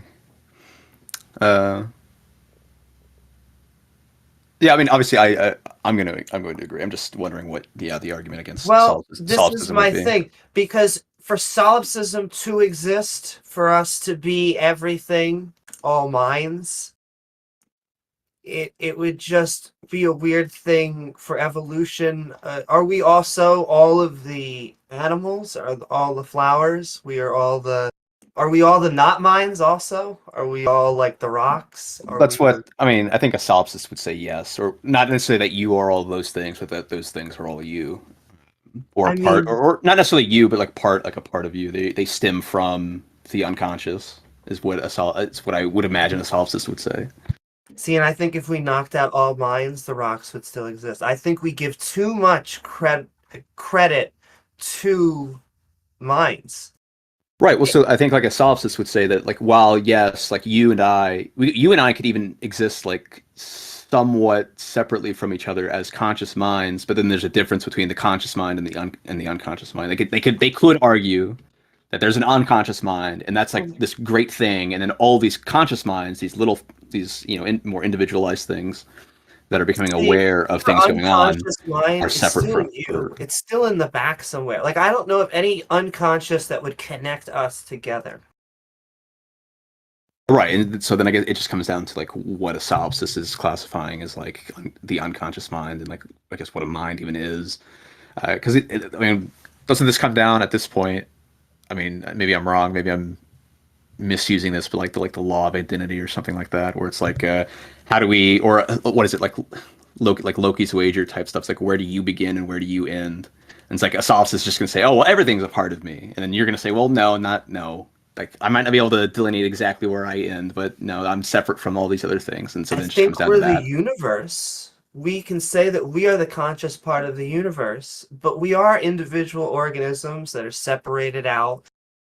I just the things that we think are unique and amazing about our very specific animal brains, I think we sometimes anthropomorphize, or in certain things, I'm not saying, but in like pantheism, it gets even fuzzier. It just becomes this nebulous thing where just everything's a mind, and if I have a mind, but then the rock has a mind, it's like what is a mind then at that point? Because I think although we say we know nothing about minds or consciousness, I think we do have at least a good footing on what it is, and I think there's a reason that we can go brush our teeth and the rock would not only not be able to do it, but I also think the rock existed before there were beings that could pick up the toothbrush. Right. Well, I mean, again, so then I think they would just say that the rock very obvious, like you very obviously have a conscious mind, and the rock very obviously does not have a conscious mind. But then that both entities would belong to that greater unconscious mind, is what a solipsist would say. And then you could say, well, no, that I don't agree with that. But then, I mean, I guess the next question would be, if you would agree that there's a difference in between a conscious mind and a conscious mind, is like, how do you identify a mind that's unconscious? Oh, I can tell you, because I don't bring this up every podcast, but every once in a while, I do have epilepsy. And so I very specifically, biologically, can tell you that there is a function between having conscience and not having conscience, and you just wake up somewhere. And so we know when people, I actually would say consciousness is a spectrum. You could be both conscious on one side, unconscious on the other, and then I would say you can be like a multitude, almost in between. How much coffee have you had? How sleepy are you? But we definitely know when someone is conscious, when they're walking around, when you're asking them, hey, like I had to answer certain questions when I came back, do you know what year it is? Do you know who's president? And people who are just completely unconscious. Well, right. So then but that just sounds like identifying somebody who is conscious, and then unconscious. Right, and then I guess like when they're not conscious, you could say like, okay, well, that's an unconscious mind, because we can see them becoming conscious, becoming unconscious, becoming conscious. So we know that that's an unconscious mind when a conscious mind stops being conscious, but we have good reason to suspect that they're going to come back to being conscious. But let's say that there's an unconscious mind and it's never been conscious, and we don't actually know that it's going to become conscious, but would we still call that a mind? Like, I mean, I guess like somebody in like in a coma, but they've been in a coma ever since they were born. Like, would we call that a mind still, or would we say that's something else? I mean, because I would say classically, you understand when someone is in a coma, they are unconscious. I don't know what it means because I view very layly the mind kind of like the operating system of the physical hardware of the brain. What does it mean to, I guess, have never run the operating system, I guess, but it's running other things unless machines are running it for. So if their brain is able to run their heart, then it's running their heart. If it can't, then the machine is doing it for them. I don't know. It gets very fuzzy, but I will say, because of all this physicality that I've attached to it, I also do not believe there is another agent that doesn't have something like that. And so it'd be very odd for a being, a creator of the universe. And so, I don't know, just to bring it back to that, that's why I am convinced. It's part of the reason why I am an anti-theist. So yeah, so it would seem like that you're necessitating the physical before minds, which is fine. I'm totally fine with that. It seems like that's what's happening here. Is you're saying there has to be material before there can be a mind. I believe that it's hierarchy, yes. And if I am wrong, then I am welcome to just a floating mind out there. But all the evidence so far. Right. Okay. I mean, yeah, that's fine. Do you? I don't know. There's other that's fine. evidence? Huh? Do you think there's evidence that minds came before the material? Well, so like from a solipsistic worldview, I would say like it's not necessarily that there's some evidence that exists. It's more so like how do you from I think from what T-Jump would say, it's like, I think that therefore I am. It's like, how do you now come to exit the mind and then posit the physical realm separate from the mind, and then how do you separate that? Which you can't deny experience, right? Well, yeah, but experience can occur even without all other physical things. Like What's the it can value all of just be- solipsism, though, if you have experience and it seems like it's real? Even if solipsism is true, what's the point? Why That's not an just excellent enjoy it? question. That's an excellent question. So I mean, it's like what? So I mean, it's just like a. I guess Enjoy the game, man. Yeah, I mean, well, that's what I'm saying, right? It's like I don't know that solipsism as an ideology really has like or as a belief has like a point to it beyond just saying, I think this is probably what's going on. But beyond that, it's not really useful. When solipsists throw a party, everyone's invited. Absolutely. See, there you go. It's to throw the biggest keggers in reality. So here's a turnabout is fair play. So here's a facetious question for you, the snowy banana. Are you a monosolipsist or a polysolipsist? I'm not a solipsist at all. I was just thinking of solipsism like, well, how does this question work with solipsism? And I was kind of just wondering what y'all thought about that and like whether or not it would work or not. I think Amy summarized it well. Yeah.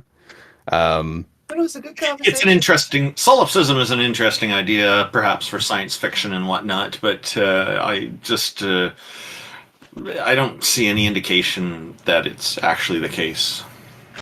No, neither do I. Like I said, I'm not a solipsist, but it like you said, it is an interesting idea, and it's nice to explore it every now and then. Beyond that, are y'all keeping the conversation restricted to like God, whether or not a God exists or not, or are y'all open to spreading it out a little bit more than that?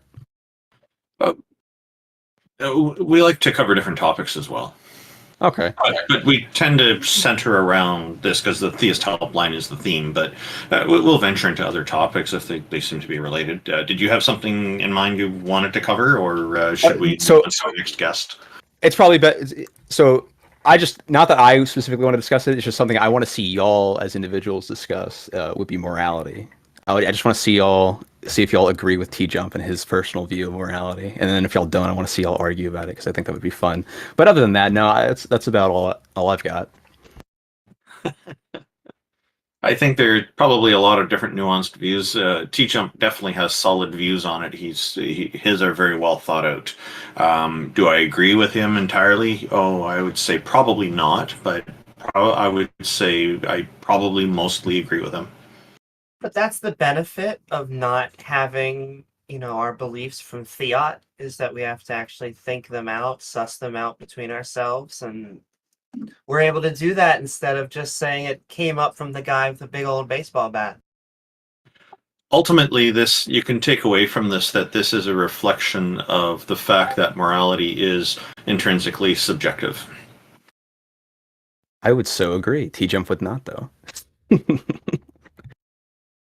But yeah, no, that's all I had. It was a good conversation. Yeah, sorry for starting out being a little bit trolly, but it's just how I am sometimes. All right, y'all have a good one. That's okay, man. It's fine. What was a good dialogue? Thanks for joining us. Sorry, go ahead. Correction. Take it easy. It's not sometimes. You're like that all the time. I've never seen you not like that in the history of ever. Hey man, that's how I have fun, man. Come on, All right, y'all have a good one. Take it easy, man.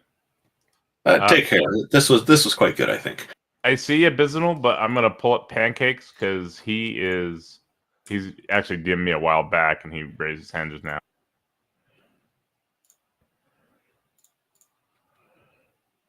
Pancakes, I invited you up.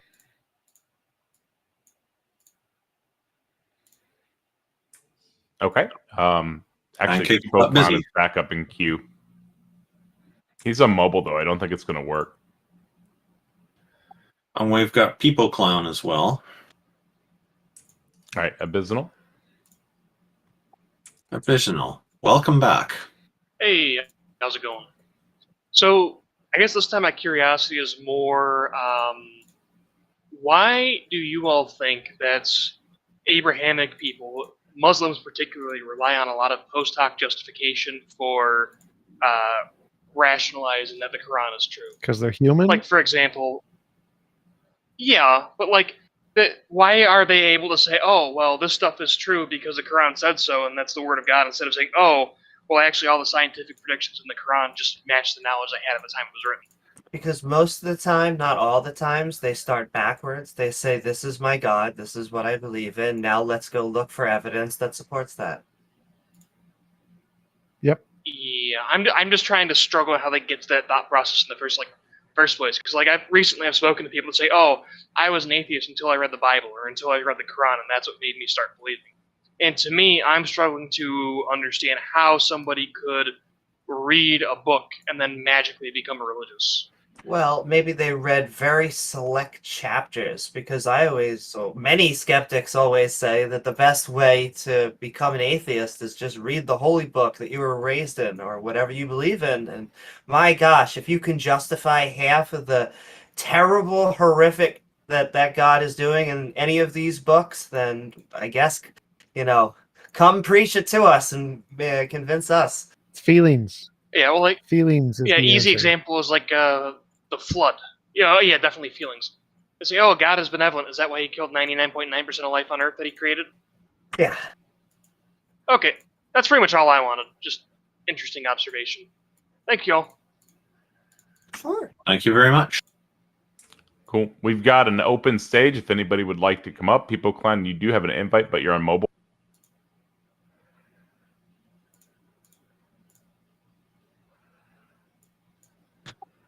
Well, it's interesting. I've noticed that as well, that a lot of people will read something and then try to justify that one idea and not really thoroughly scrutinize it.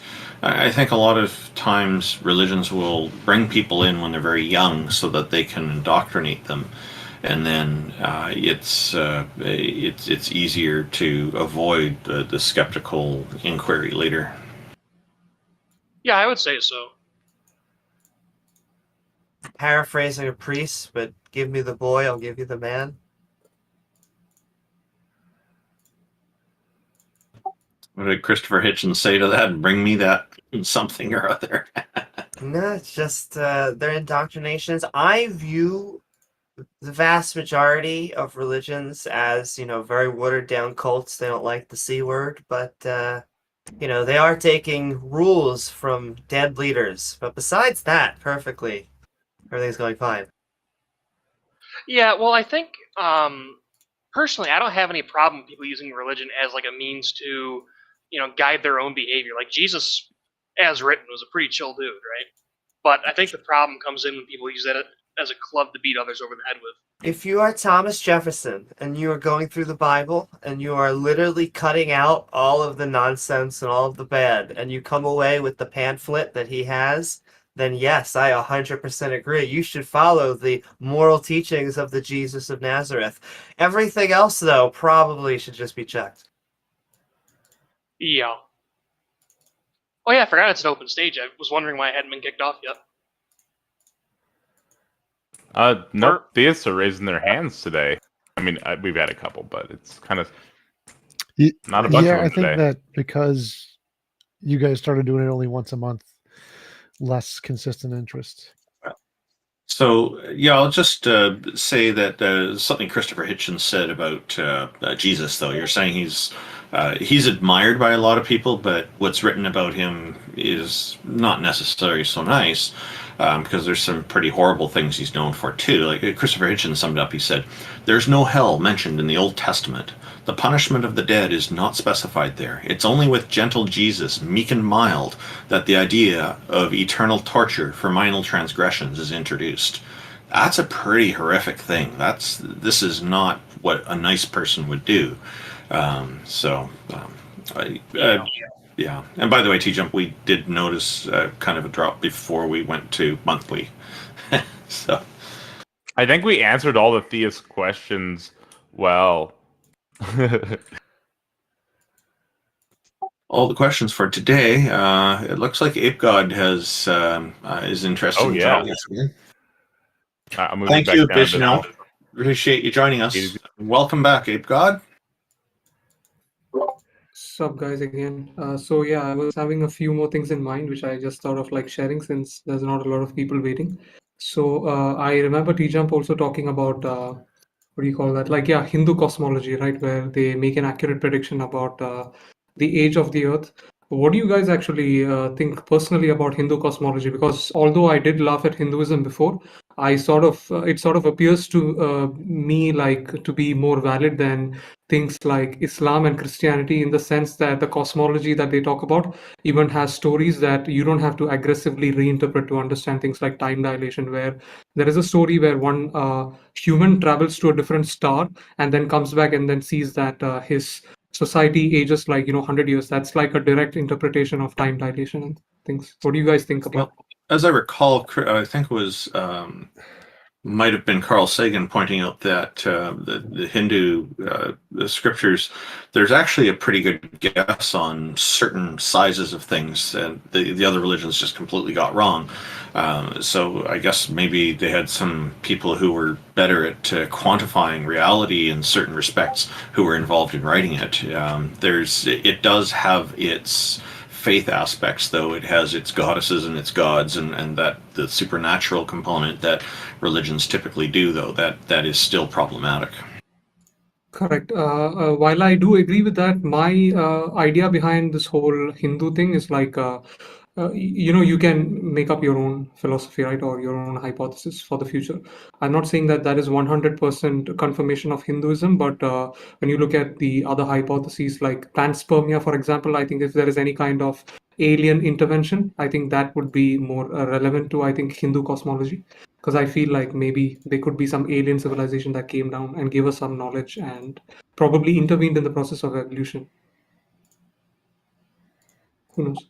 You think deities intervened in the process of evolution, is what you're saying? No, not deities. I'm talking about because in Hinduism it does not really appear that they have any kind of rigid belief system in the way that Christianity and Islam does, which I think you can see directly on Wikipedia. I think the main idea behind Hinduism is sort of like a very deep philosophy, and I think when you call the Hindu gods, they are not necessarily gods in the same way a future technological civilization appears to you, and you would interpret that as magic. Right. But in the So- same way, they could be aliens, maybe. Yeah, so the thing is, it's a polytheistic faith, and when we're looking at monotheistic religions, there tends to be a draw toward more authoritarianism.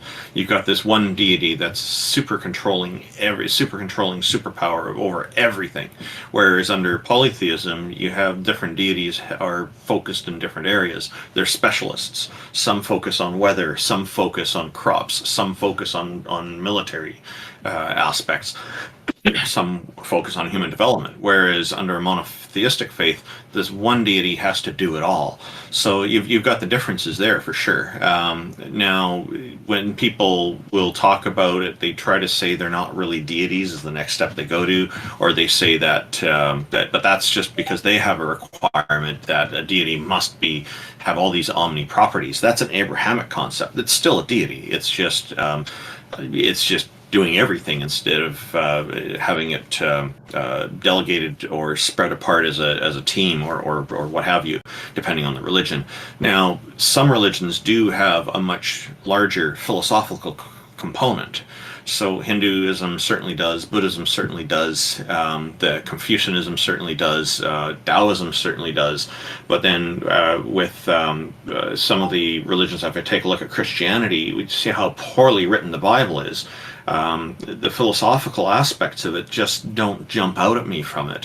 When I take a look at the story of Abraham being ordered by the God to kill his own son, like there was a massive, a big opportunity there for the authors of the Bible to reflect on after that incident, to reflect on the psychological ramifications of Isaac as a child or a son who has been at whatever age to have his own father try to kill him, and turn that into a lesson why you don't want to try to kill your own children. But instead they just move on to the next story, whatever it was, and don't reflect on that at all. So the philosophical meaning seems to be lacking in certain respects there.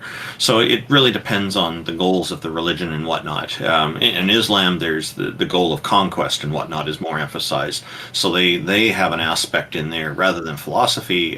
They have philosophical aspects in these religions too, don't get me wrong, but they're very focused on authoritarian legal system replacements and replacing it with an authoritarian legal system called Sharia.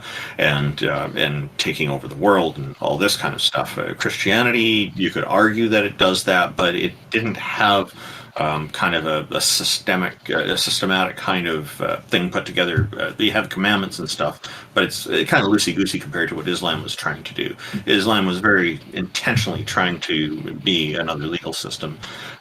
So, again, it depends on what the goals of the religions are. Correct. Also, we see a gradual lineage that the Vedas and Hindu religions developed over time. We see their parallel beliefs in the Vedas to Proto-Indo-European beliefs, which are also shared by a dozen or more other religions. So, for instance, you're familiar with Norse mythology? No, not exactly. Okay. So Norse mythology has a character called Ymir. Hindu mythology has a character called Purusha. And there are, if you look at the words, almost all, or a great number of them actually have the same kind of sound, like Ymir, etc. The oldest version, we think, is just a character called Ima in the oldest examples we can find. All of these are a character which is like either one of the two founding beings or gods.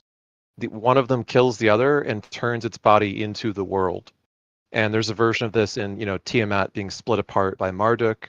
There's a version of this in almost all of the Proto-Indo-European influence mythologies that these ideas spread. And when people say, "Oh, I don't think that's likely," like, how could the idea have spread that way? Just look at the word for father. Every single one of these cultures has a word that sounds like pater, father, etc. They're all cognates, which is to say slightly different sounding but clearly related words that have a common lineage. So Yeah, but the only reason I religions, think I was sort of leaning towards Hindu cosmology, not exactly saying it's 100% true, but again, like if we take our civilization, for example, once we maybe become a type 3 civilization, and if we have sufficient technological advancement, maybe we might spread our seeds to other planets, and eventually when they start developing, we might be observing their development through evolution.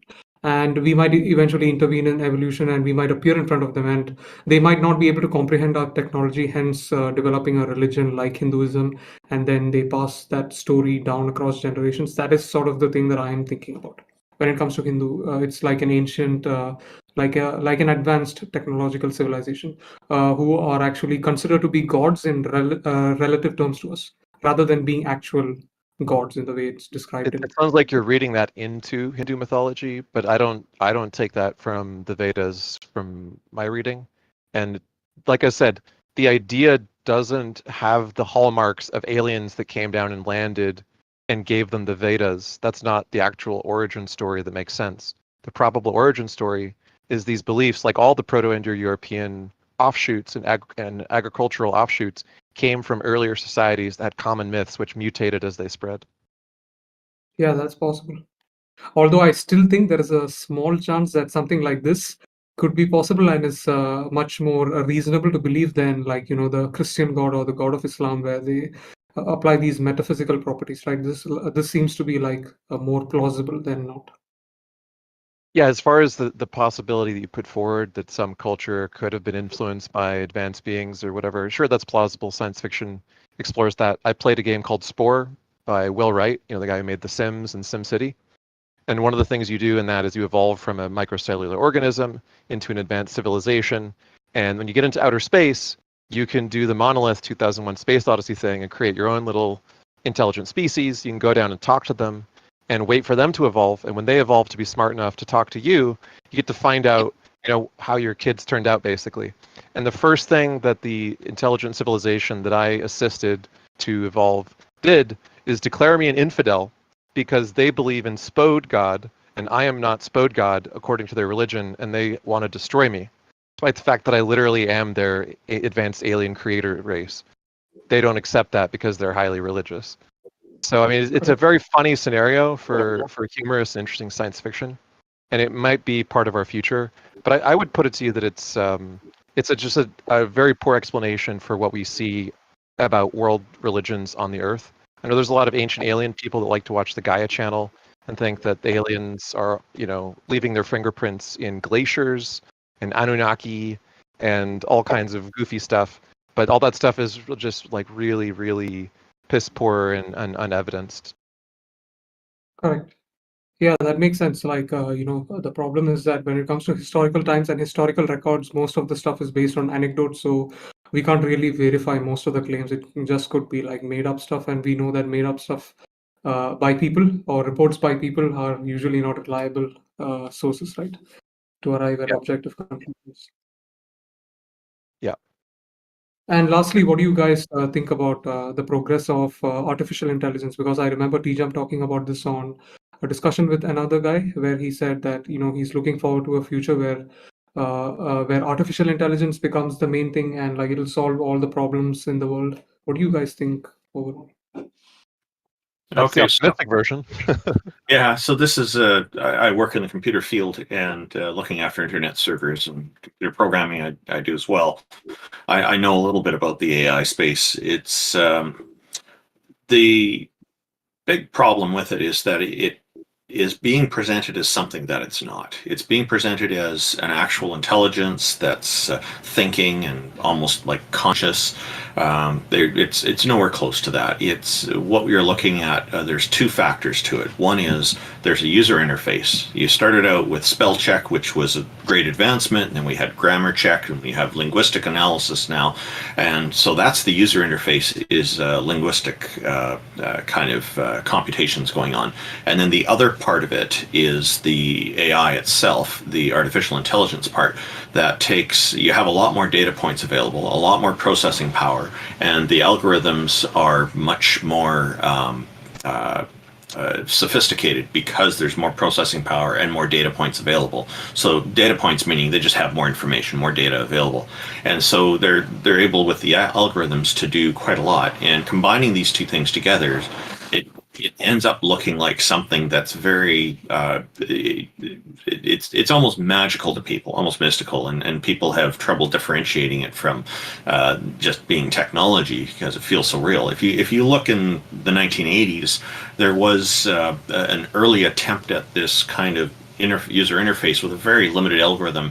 On the Commodore 64, they had one program that was very popular called ELIZA, and this was brought into other computers as well. And it was actually helpful to a few people who needed some therapy, but again, it was very limited. So now we're seeing a much more sophisticated version of all this.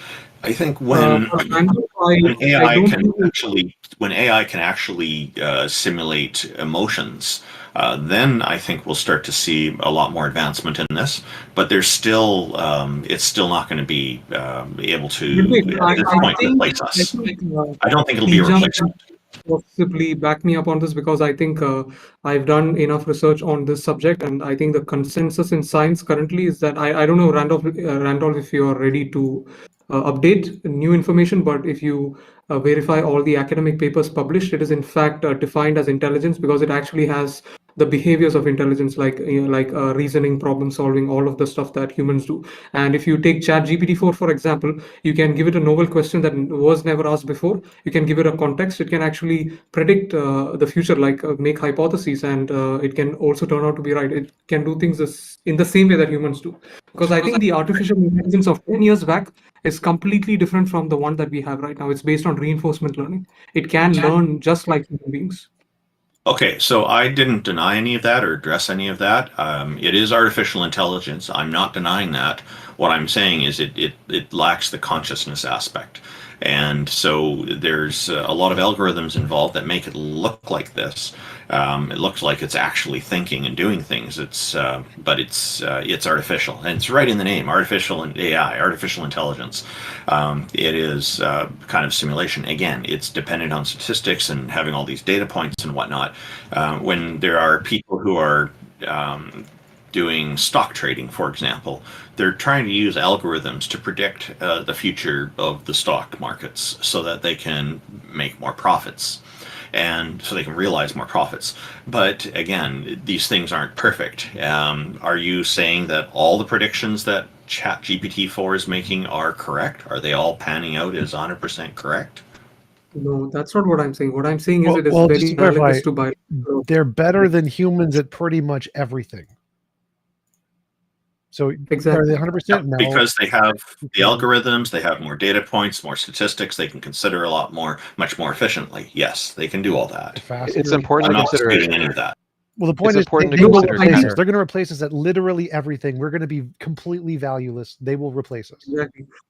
I think the quick point to Randolph that I would like to make is I've seen a lot of scientists also on the subject who have been misinformed on the same topic, like Michio Kaku, for example. He just says that ChatGPT is just a mere word generator, but that's actually not true, because if you look at its capacity to reason, you can give it very complex descriptions of scenarios. It will be able to reason based on the context description. We've never seen this kind of behavior in any previous systems, except after the birth of reinforcement learning. It works exactly like human beings, which is the reason why biological organisms are described as reinforcement machines. This is the consensus in science. That is how we give a label to human beings, biological organisms, and AI, reinforcement learning, because we learn through the process of trial and error. We reflect on our past memories, and then we make future calculated decisions that are based on our past memories of trial and error. This is Some of exactly us what learn. So, Ape, it's important to realize the limitations of the current work. It's not to say that it's not getting there or that it's not on the right track. So, if you take the counterexamples of like, okay, what possible things could you train an LLM to do, and what kind of reasoning would it produce? Let's just say you give it a corpus of nonsense. Well, it's going to stochastically parrot the things that are in its corpus. It's going to be very good at reproducing very similar gibberish to the gibberish it was fed. So the reason that current LLMs perform so well so quickly is because they're piggybacking on all the reasoning that all the human language that they're fed as the corpus provides them for stochasticity.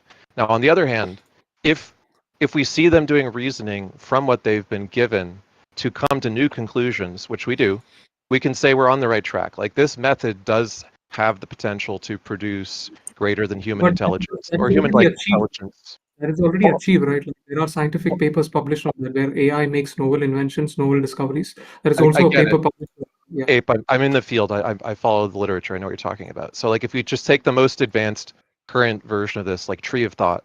Tree of Thought is the approach of taking multiple language models, simultaneously exploring a depth-first search where you go down many branches of possible ways of reasoning about a problem, and then you do a verification step where you basically judge, are those good, justified leaps, one inference at a time, and you follow them only along the promising route until you get to a dead end, and then you go back and you try something else. This is starting to be able to do mathematical reasoning with pure LLMs, and it is Yeah. promising. But what we have to acknowledge is the limitations and the sort of the counterexamples. Like I said, if you could take an LLM in the way that we do with AlphaGo, where AlphaGo has never seen a game of Go before it starts. It's not fed any human championship strategies or moves or databases. It literally just plays naively and gets better and better by playing against itself. So LLMs are not at the stage like AlphaGo, where they learn like a human child does with no experience to start with, and their structure equips them to learn about the world naturally. We do not see LLMs doing that. What we do see with LLMs, let me finish. What we do see with LLMs is a kind of successful shortcut where we do not have a generalized learner which can learn from no experience to the level of experience the way humans do.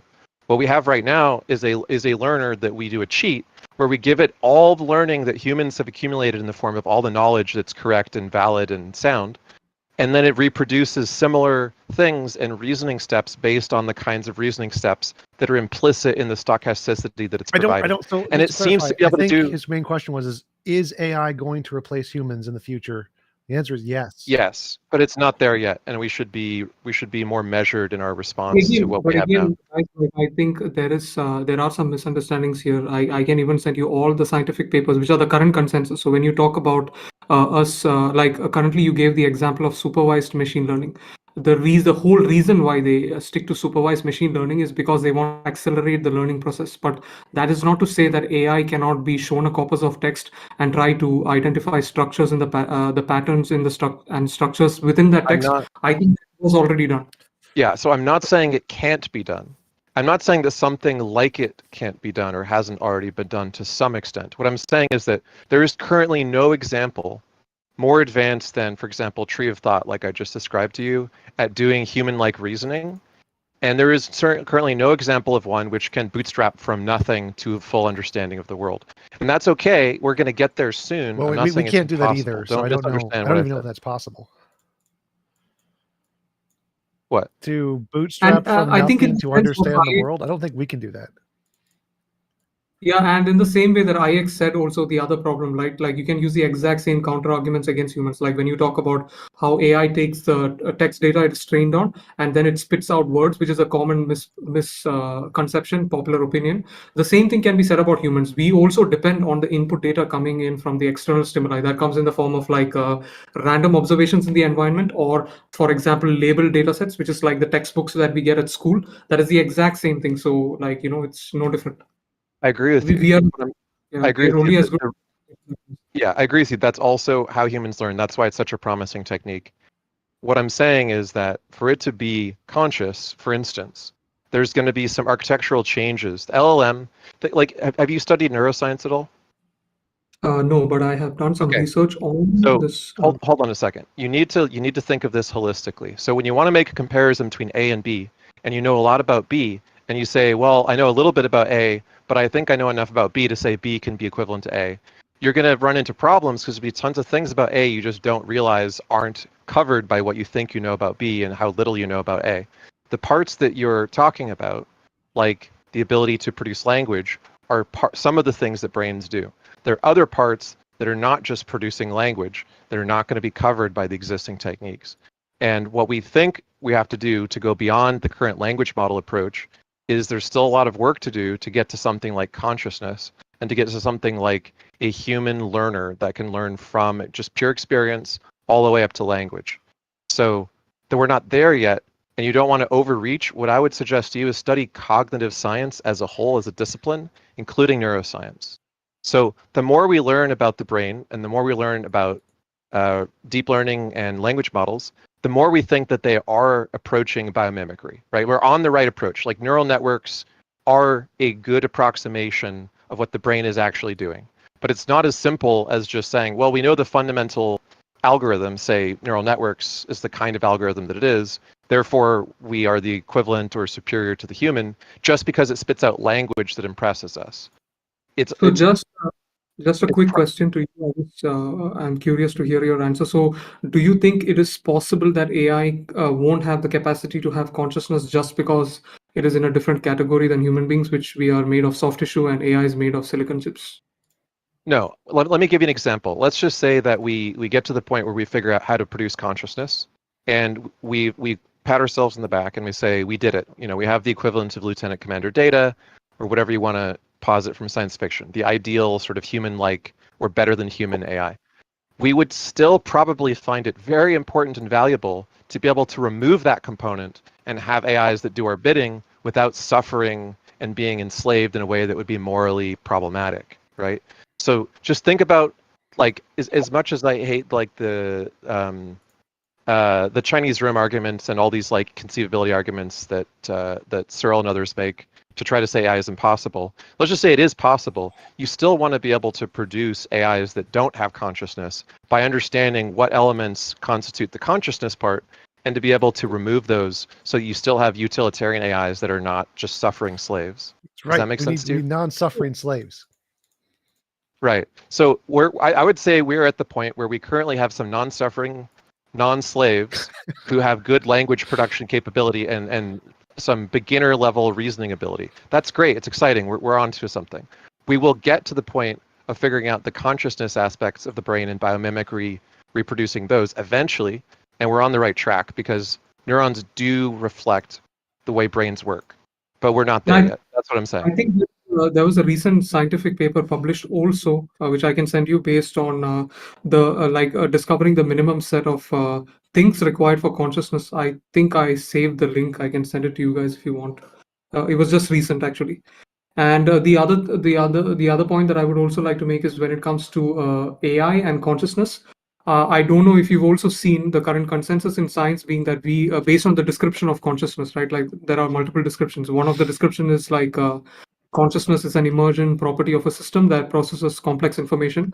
So based on that description, and based on what we understand about consciousness being phenomenal, emergent, They say that you can't rule out that computers are conscious. These are published on academic papers also. That's not. Are you talking about IoT, integrated information theory? The consensus is not that they are conscious. That is not the consensus currently. No. It's like you can't rule out, which is what I meant. Sure, it's possible that the thing that we call consciousness is actually just like a super advanced LLM. I don't think so. I think that when we study the brain, there's lots of things other than the LLM-like parts of the brain that we have come nowhere near biomimicry of those yet. And it's possible that a kind of consciousness that doesn't require those, that's alien to humans, but might be construed as possibly conscious, could exist in an earlier form long before it acts like a human. So it's not just whether it acts like a human that would be interesting, but that tends to be what most people are talking about when they talk about, is it conscious like us? And it's not. Yeah. And I think there is also another counter argument I could use against, talking about the complexities of the system and how that would be the main determining factor of if AI is conscious and humans are not conscious. Humans are conscious versus AI. Like for example, the sun is a star that produces heat and light. Heat and light are the emergent properties of the sun. But you have a light bulb which is artificially made, and it is having completely different parts than the sun, but it also gives the emergent property of heat and light. Yeah, I think we would agree multiple realizability is a thing. Substrate independence is a thing. There's more than one way to get some kind of consciousness to happen with more than one set of structures or arrangements. That's not in dispute. What's in dispute is like, depending on what you mean by the word, because you started with the word intelligence. Now we could say that plants might be intelligent because they have some signaling capability. If all we mean by intelligent and all that's meant in machine learning by the word learning is that there's some adaptivity to change, some ability to respond to or model and predict the future, we call that learning in machine learning. That's just, getting better at doing something through past experience, right? But that doesn't require anything like consciousness. And so we can talk about a whole spectrum of intelligence that's orthogonal to and related to the spectrum of consciousness, which has to do with some kind of phenomenal experience. It's fair to say that the language model doesn't have phenomenal experience. You could say that in training a model, that model training is something like a one-shot version of phenomenal experience in the sense that you do it once and then it had that experience. That's the model you get.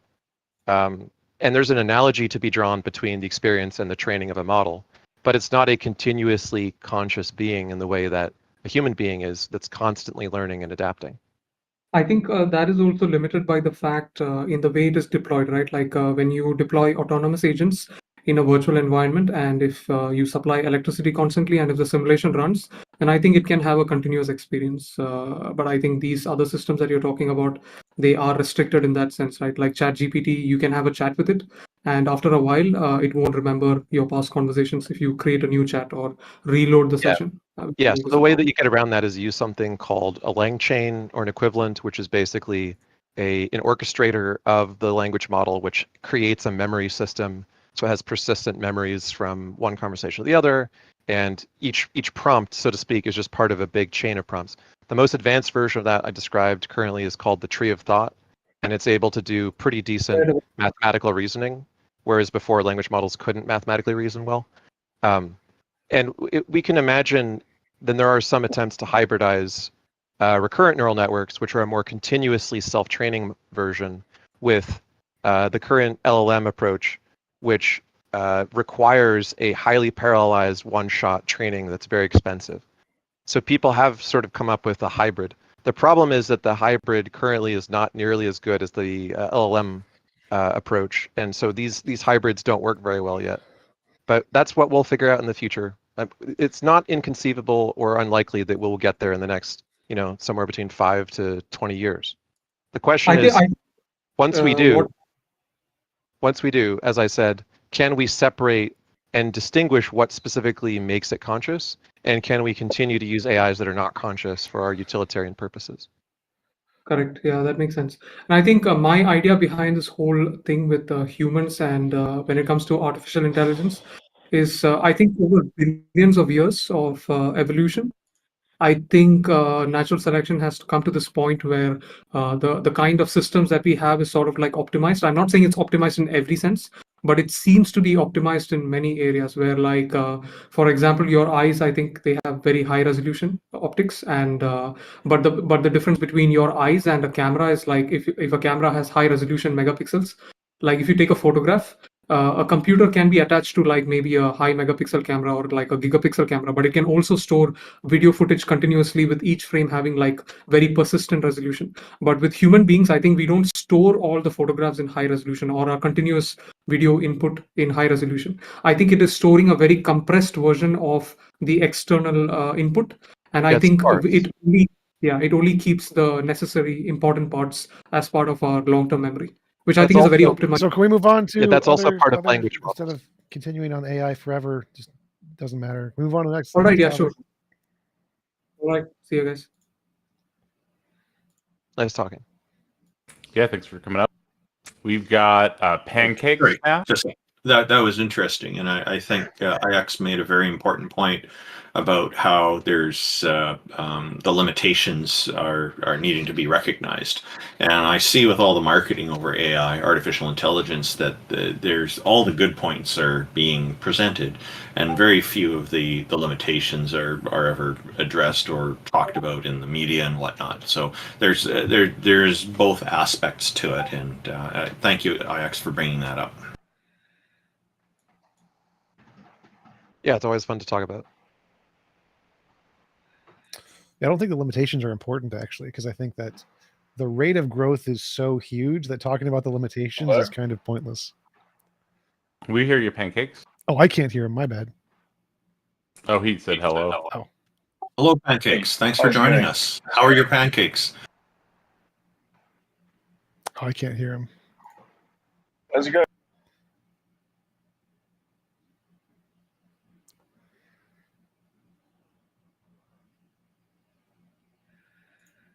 What's on your mind, sir? I am just curious. I've never been to one of these, so convince us that God exists, huh? So you're all atheists, I'm assuming. Yep. Indeed. We sometimes have a deist that comes on with us, but for the most part, we are all atheists. Cool. So, why don't I guess I'll just speak to one of you. Why don't you believe in God? Because there's no good evidence to believe in a God. There's no good evidence to believe in God. Yep, we have got lots of testimonies and people tell us, but no actual good, hard, empirical evidence. What evidence do you have in mind, pancakes? I'm just curious about this answer. There's no good evidence to believe in God. You would say that there's a myriad of given reasons to believe in God, no? Oh, sure, we get reasons all the time. The question is, are they substantial reasons? Sure. Are they reasons why we should believe? Are they good reasons, basically, right? Are they good reasons, basically? Because you So- can make piles and piles of bad reasons, and we can just point to the pile and say, "Look at all these reasons," but that wouldn't be valuable. Are you asking what makes something a good reason? Right, no, I agree.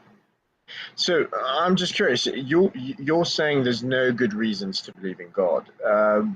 Indeed. That seems like a pretty strong claim. I mean, can you prove that out of all the reasons that have been given throughout history and contemporarily and given by all sorts of people, and even the reasons you haven't heard, maybe there's reasons you haven't heard, right? Maybe that's why you're bringing up people to see if they can meet the challenge. Exactly.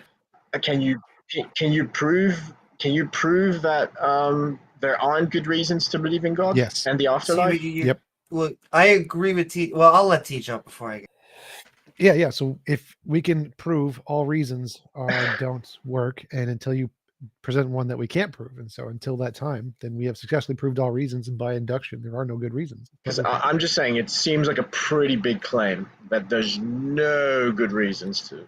When I was also, it is an experiential claim, as in people come to us, and so far no one has ever given us a good. As in, if we thought there were possibly no ever good reasons, we wouldn't be even having this discussion.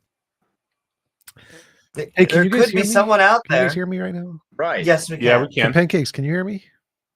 True. I But don't think see, you can hear me. that's a different claim. Hey, Pancakes, Now can you we're hear moving. T-Jump? Well, I personally haven't been presented with good reasons. Hey, Pancakes, can you hear T-Jump? No, I can't. Is he talking right now?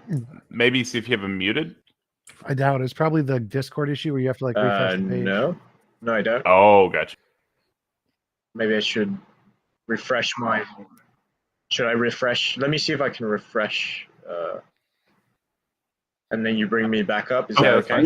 While you guys do that, I'm just going to read somebody's comment from our YouTube audience.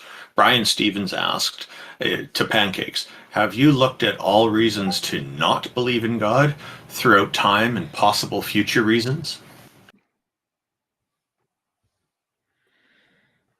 But that's just we often. Well, that's different. That's relating to a negative, right? You can look at the reasons for believing in something, right?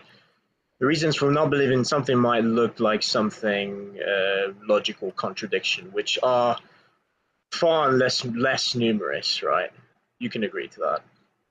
But anyways, I my original point was that it seems like it's a different claim. We've gone from there's no good evidence or reasons for God to believe in God in the afterlife to, well, I personally haven't been presented with good reasons. It's an irrelevance. Which is fair enough. Okay, that's a claim I can work with. That seems a less big claim, a less enormous claim.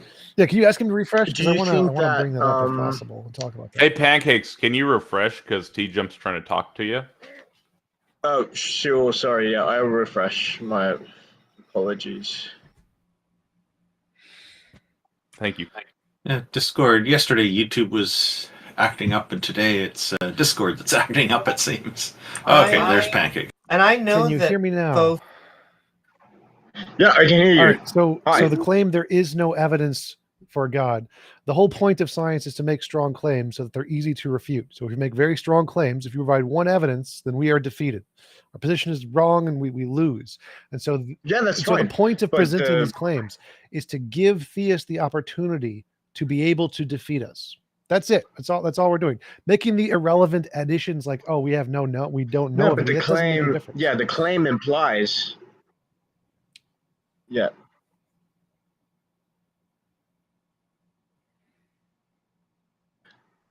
I think you cut out, man. Well, I think you just stopped talking. Did I cut out or did T-Jump cut out? I just stopped talking. So the point of the claim is to provide a falsifiable statement that theists can then attack. That's it. It's your comment is just irrelevant that we have a burden of proof to prove there is literally no known or unknown reasons. It's just irrelevant to the question. It just shows you just don't understand the point of the question. The point of the question is to create a falsifiable statement that theists can then attack by providing evidence. I'm just saying that the claim, it's a claim that there's no good reasons to believe. No, again, in God. you're just missing the point. You're just not why understanding the point. The claim must be shifted to. So, do you have a good? Well, when you say, have good evidence for a God? Do you have good evidence for a God? I'm just attacking the. Oh, I know, but now I'm asking very specifically. Do you? Because I think you would. I want to know. Do you have good evidence for a God? Yes, I do. Yes, I do. What is that good evidence? Oh, he took yeah, sure. I'm just trying to make a point before I proceed to that. Right. My claim is that no one that we have ever come across, and so far, including you, has ever provided good evidence. We are not sure you're still going to provide us good evidence. Would you maybe, Well, look. Of course, it's not a very demonstrable claim to say that there's no good, because of course as you've admitted, there's probably reasons you haven't heard, or maybe No, you just again, maybe. you don't understand that claim. That's um, all you've said is you don't understand the claim. The claim Excuse me, there I'm is not no finished. I'm not evidence for finished. God is a I defeatable wasn't claim. finished. Well, we've already addressed this. You don't understand Okay, the so we're argument. just going to interrupt the talk. Yes, That's because fine. you don't understand it. The point of the claim is not to adopt Okay, the burden of so proof. so again, no, I'm not giving you a burden of proof. Well, no. I'm just saying that Your argument is I'm wrong. not We are trying to correct shift in the this burden of phrasing. This proof. phrasing is 100% correct. There is no evidence of a God.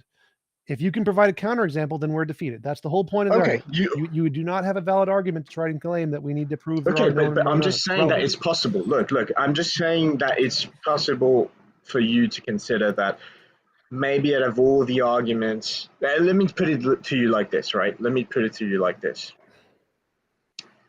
Is convincing you the standard of what makes a good argument? Because No. you can admit that not only are there not arguments that you haven't heard, right? Because there's possibly lots of arguments you haven't heard, but also the arguments that you personally have evaluated. Could I ask you, Pancakes, is it would I be able to... the arguments that you have possibly evaluated that you've rejected, maybe it's possible you've rejected them out of ignorance or bad faith or just incompetence or maybe just accidental misunderstanding. No, none of that right? is possible. So, but And- I agree and with your first point that it is. None of that is wait, really. So you're stop saying for 1 second. Stop for 1 second. So I agree you're with your saying first that, point like, that your evaluation. Stop. So I agree with your first point that it doesn't make a difference what we believe or whether you convince us. That's not the standard. The standard is not if you can convince us. The standard is, do you have evidence that can differentiate imagination from reality? And I have epistemology. Based on my epistemology, sure. I can assess whether or not it And does. do you also agree? Do you also agree that it's possible that when you personally evaluate arguments, you might be wrong? No. Well, it's not possible Really? that given It's impossible it's for not you possible to, given like, a logical misunderstand no, or... stop. It's not possible that given an epistemology that is logically consistent, that applied to Really? that Wow. logically consistent epistemology, that it would come to a logically inconsistent conclusion.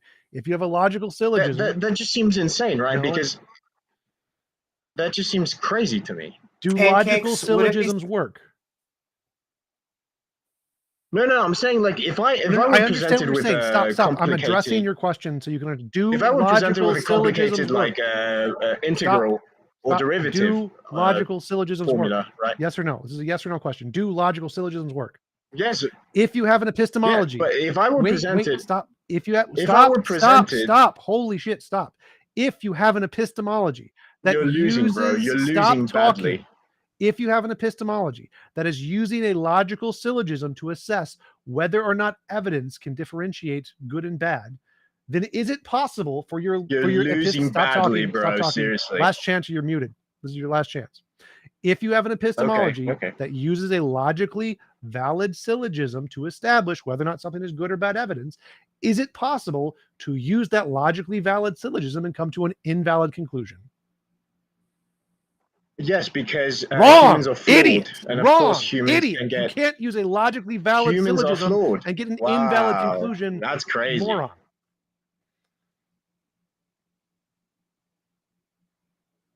Believe that humans are flawed, Pancakes. and we can evaluate arguments incorrectly, right? It's possible because just like the If rules, A is for B example, and right? B is C I'll tell is you what CA. I mean by this.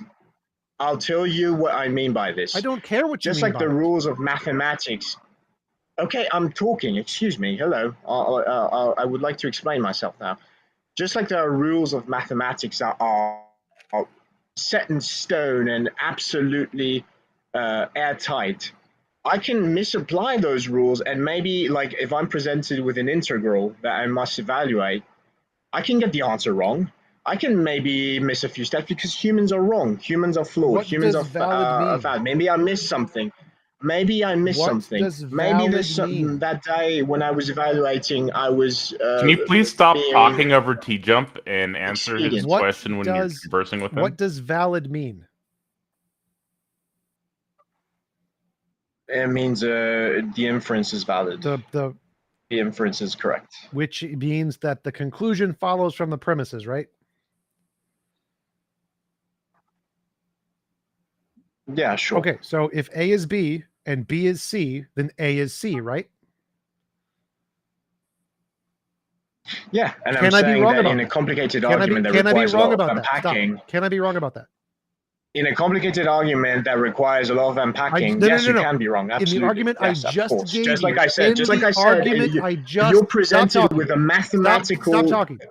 In the argument I just gave I you, already answered could your I be question. wrong? You're losing badly, bro. Answer the Really. Okay, question, if you kids. say you're Catastrophe. losing again instead of having an actual conversation, I'm just going to remove you from stage. This is getting In the ridiculous. argument I just gave you, All right. could I be wrong about my conclusion? Wait, say that again. In the argument I just gave you, A is B, B is C, therefore A is C. Could I be wrong about my conclusion? Yeah, those are letters, bro. Of course, it's like saying, can I be wrong about 1 + 1 = 2? This is a yes or no question. Can I be wrong about 1 + 1 be = 2? wrong? Well, no, I don't think you'd have to have an 85 IQ, right? Answer the question. Could I be wrong? A equals B, B equals C, therefore C I equals A. already answered your This question. is a yes or no. Answer yes or no. No, because they're No, just that's letters. right. It's a I very could not be simple. wrong. Yeah, but once you add layers of okay. complexity, It's good. Good. Just once no. you add Just layers no. of complexity, Stop it's with no. I don't want your harder. gibberish. It's harder I don't to want your evaluate inane arguments. childish gibberish. The answer is no. You're losing so I bad, could not bro. be wrong. It's You just crazy. said it again. Kick him out. So the answer is no. I could not be wrong with my conclusion. Therefore, if I have a valid argument where the conclusion follows from the premises, and that valid argument is using the basis of my epistemology, then no, I could not be wrong if this valid syllogism assesses if arguments are good or bad. So no, I could not be wrong if I have a valid syllogism, which is my epistemology, to establish whether arguments are good or bad. No, I could not be wrong, just like I could not be wrong that A equals B and B equals C, therefore C equals A. Also, at a certain point, when someone is saying that they have good evidence, they just can't tell you, they just can't do it in the moment. They need to, figure out if you're the right type of person that can accept the good evidence. Please, it shouldn't be that hard to prove you're God. Just give us decent evidence. It convinced you, right? So shouldn't it convince us? Well, I think he's one of the type of theists that wants to argue that it's all your own bias. Hang on. He sent me a message saying that he's sorry for saying that. Yeah, right. No, he's not. It's a lie. Do you want to pull him back up and see what happens? Not really. Okay. Okay. So, does he want to tell us what he wants to cover, or He's saying he won't say it again. What's his evidence? let's give him a couple minutes. Let's hear All right. what he has to say. Yeah.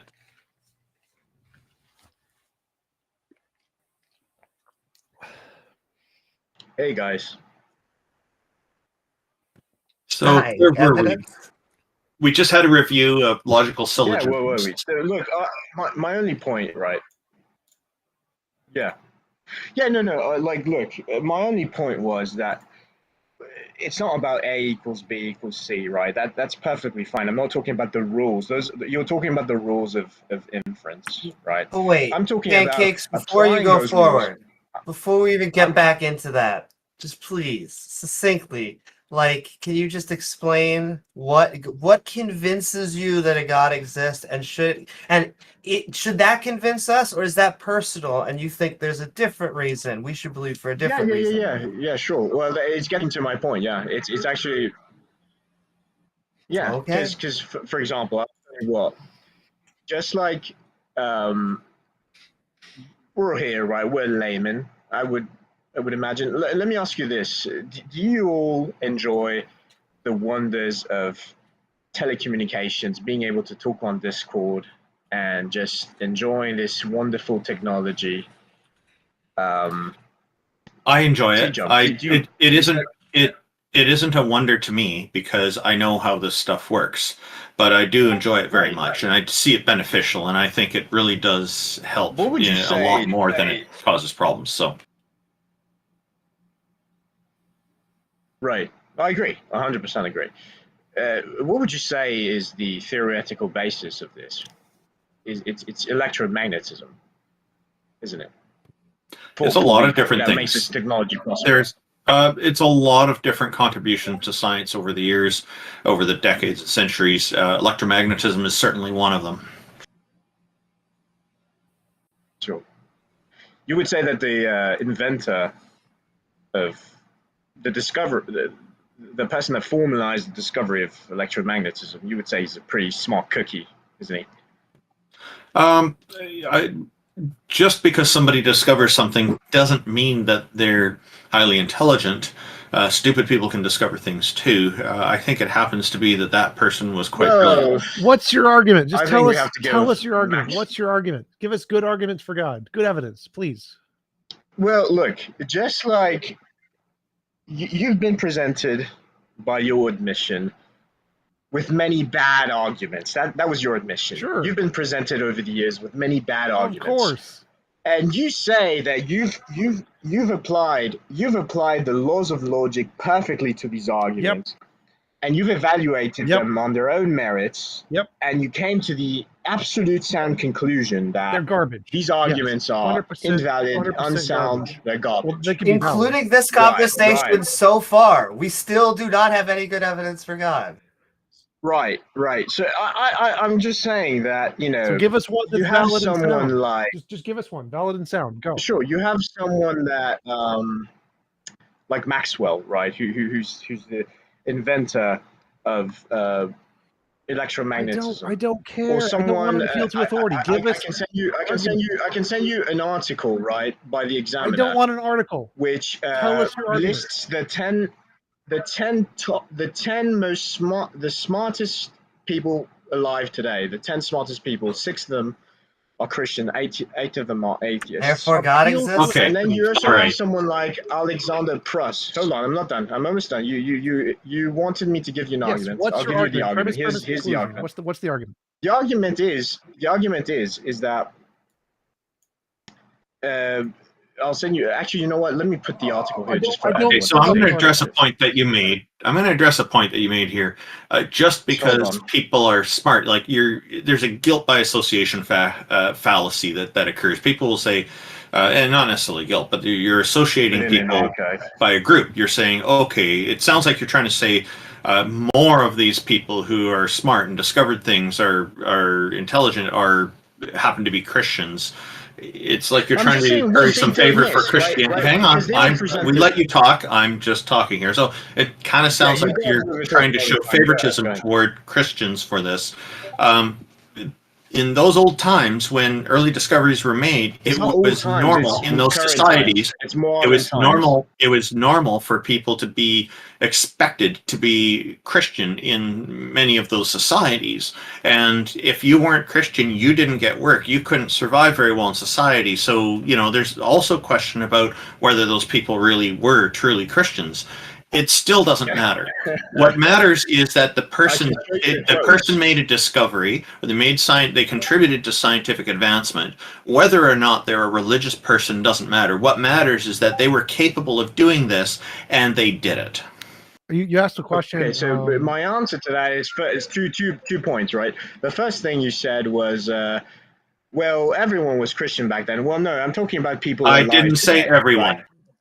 Right? Okay. Second of all, it's in doubt even if they're Christian. I can literally show you quotes by Maxwell, by Heisenberg, by Georges Lemaitre, the discoverer of Faraday, the discoverer of electricity, magnetism, Georges Lemaitre, the discoverer of the Big Bang. Crick, all these other people, right? I'm saying they were presented with the exact same. They were presented. One second. Hold on. I'm not finished. Excuse me. I'm not finished. Excuse me. I want to undercut your stupid argument. Excuse me. I'm still like. So I can't interrupt Randolph, but you can interrupt me. So I want to undercut your entire bullcrap argument. Yes, I'm going to interrupt you. Stop talking. Stop talking. So everyone at one point on the planet, all 100% of the smartest people were flat earthers. They were dumb. The fact that all of the people on the planet were smart and believed something is irrelevant. Secondly, of the polls, stop talking. Stop talking. Stop talking. Crazy. Stop talking.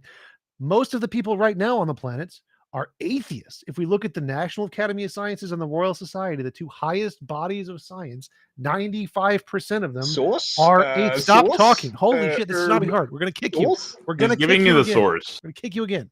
So most people right now, most You scientists, interrupted just me. kick him off. Just like it's so dumb. Okay. So Faggot. most scientists right now are atheists. National Academy of Sciences, Royal Society, there was a poll that showed 95% are atheists. Does this matter? No, it doesn't matter what smart people believe. It's irrelevant. And his question that he had a valid question, which was, what did they get wrong? They didn't get anything wrong. They're not basing their belief on evidence. They don't have any evidence for their belief. They have faith, essentially. So they're not claiming they have evidence or arguments. They aren't. Some of the philosophers are, and they're just have terrible arguments, which everyone agrees are terrible arguments. They're using made-up epistemology, which are garbage. And that's what they got wrong. But the scientists aren't. They're saying, yeah, we don't have evidence of God. We just believe. That's it.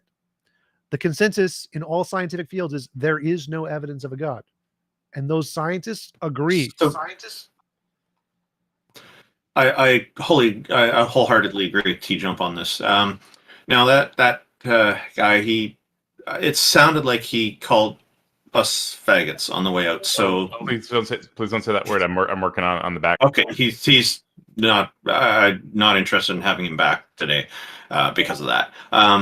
He did ask for some statistics on the people, which I think was a fair question, on all these people who are atheists. I don't know if that's readily available to you, to T-Jump. If it is, I'm interested in that too, actually, because of the activism I do.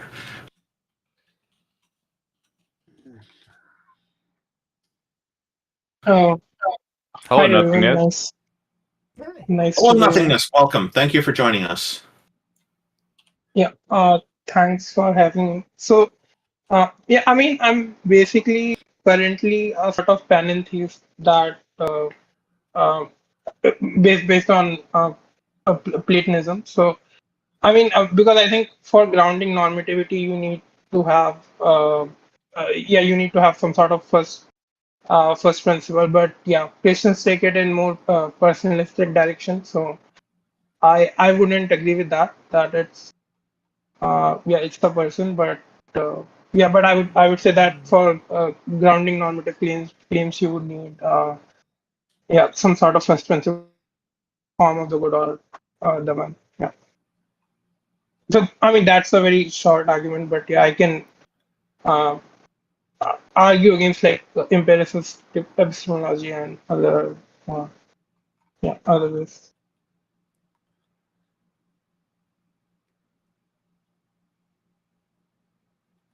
Did that make sense? I'm having some trouble understanding what you're saying. I'm sorry. It's like the audio is not coming through quite all that clearly.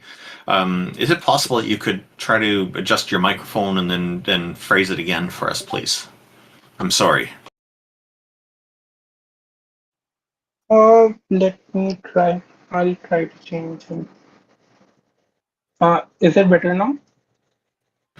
It does sound a little bit better, yeah. So maybe try to bring out your point again for us, if you don't mind. Yeah. So I'm basically saying that for so we know the is-ought gap, right? That for there are descriptive claims and there are normative claims. So I think that for grounding normative claims, you need some sort of first principle, and that would be the something like an absolute or God. So I mean, I can argue for that in detail, but that would be my basic point, and I can say that uh, without normativity, you cannot have argumentation because for that you need to sort of presuppose a force of reason that you should agree with a valid conclusion and and even for empiricist cases you need to at least believe that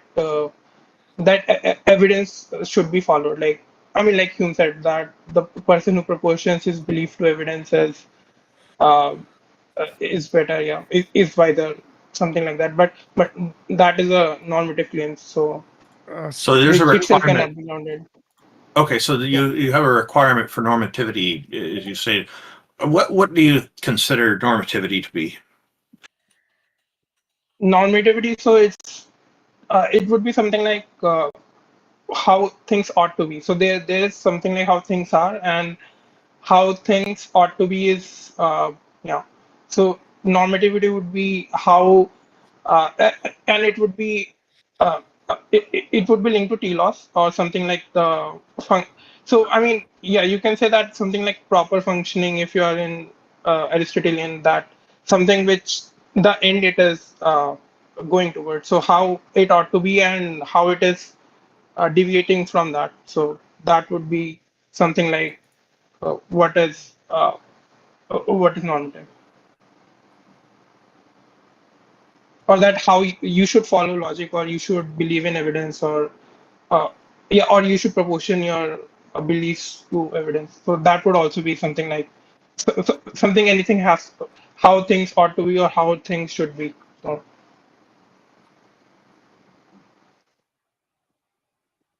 Yeah, that how things ought to be and how things are tend to be centerpieces of philosophical discussion. That's for sure. Does this do you have an argument for us to convince us that a goddess or a god exists?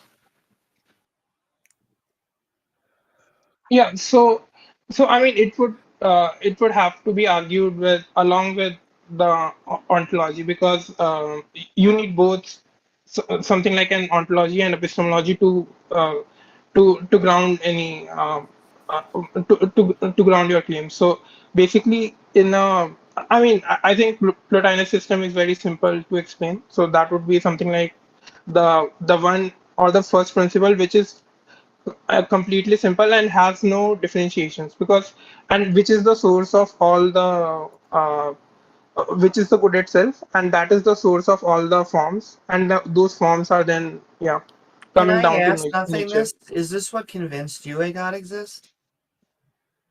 I mean, I think God is just not like a personal God, but yeah, I think that this is the most philosophically like correct position. So this convinced me Is that. then God is like some sort of just grounding, or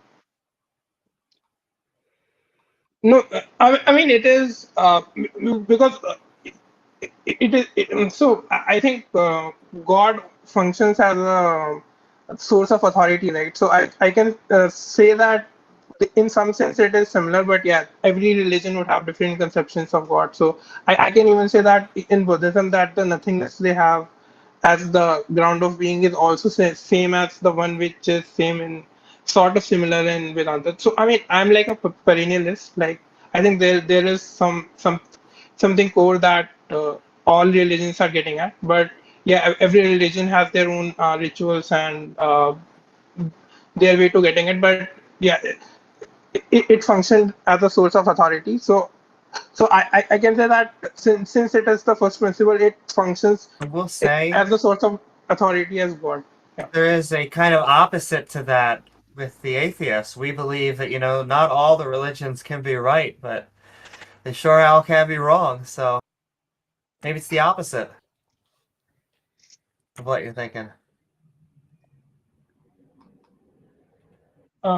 Yeah, I mean, I would disagree with any fundamentalism like or any literalist reading, but I mean, I think Buddhism is it's very hard to argue against, because they don't like literally make any claims basically. So uh, that would be difficult.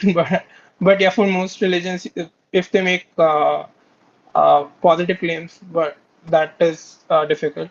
But I mean, in Platonism, there is a way to map, like I think Proclus did. He mapped the Greek gods to different stages or henats in on different level of the hierarchy. So I mean, there is a rationalist way to also look at this, because otherwise, if you argue for a person or personal god, then that is just arguing within the limited rationalist framework, and the other side going in the personalist framework. But I think yeah, both can justify themselves, because the people like Luther or Protestants would say that they are also nominalists, and also so they would just basically claim that reason is bad, or something like reasoning is not needed. You need to have faith to have an authority for good behavior. So I think grounding it that way always conflicts with the enlightenment values,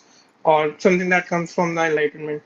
But yeah, I have been reading into philosophy, and I got into Platonism, and recently into some Hegel too. So I think, yeah, that dialectic needs to be overcome in a way. So I wouldn't argue for either of those positions, if that made any sense. Yeah. So you're just kind of on the neutral plane, so to speak.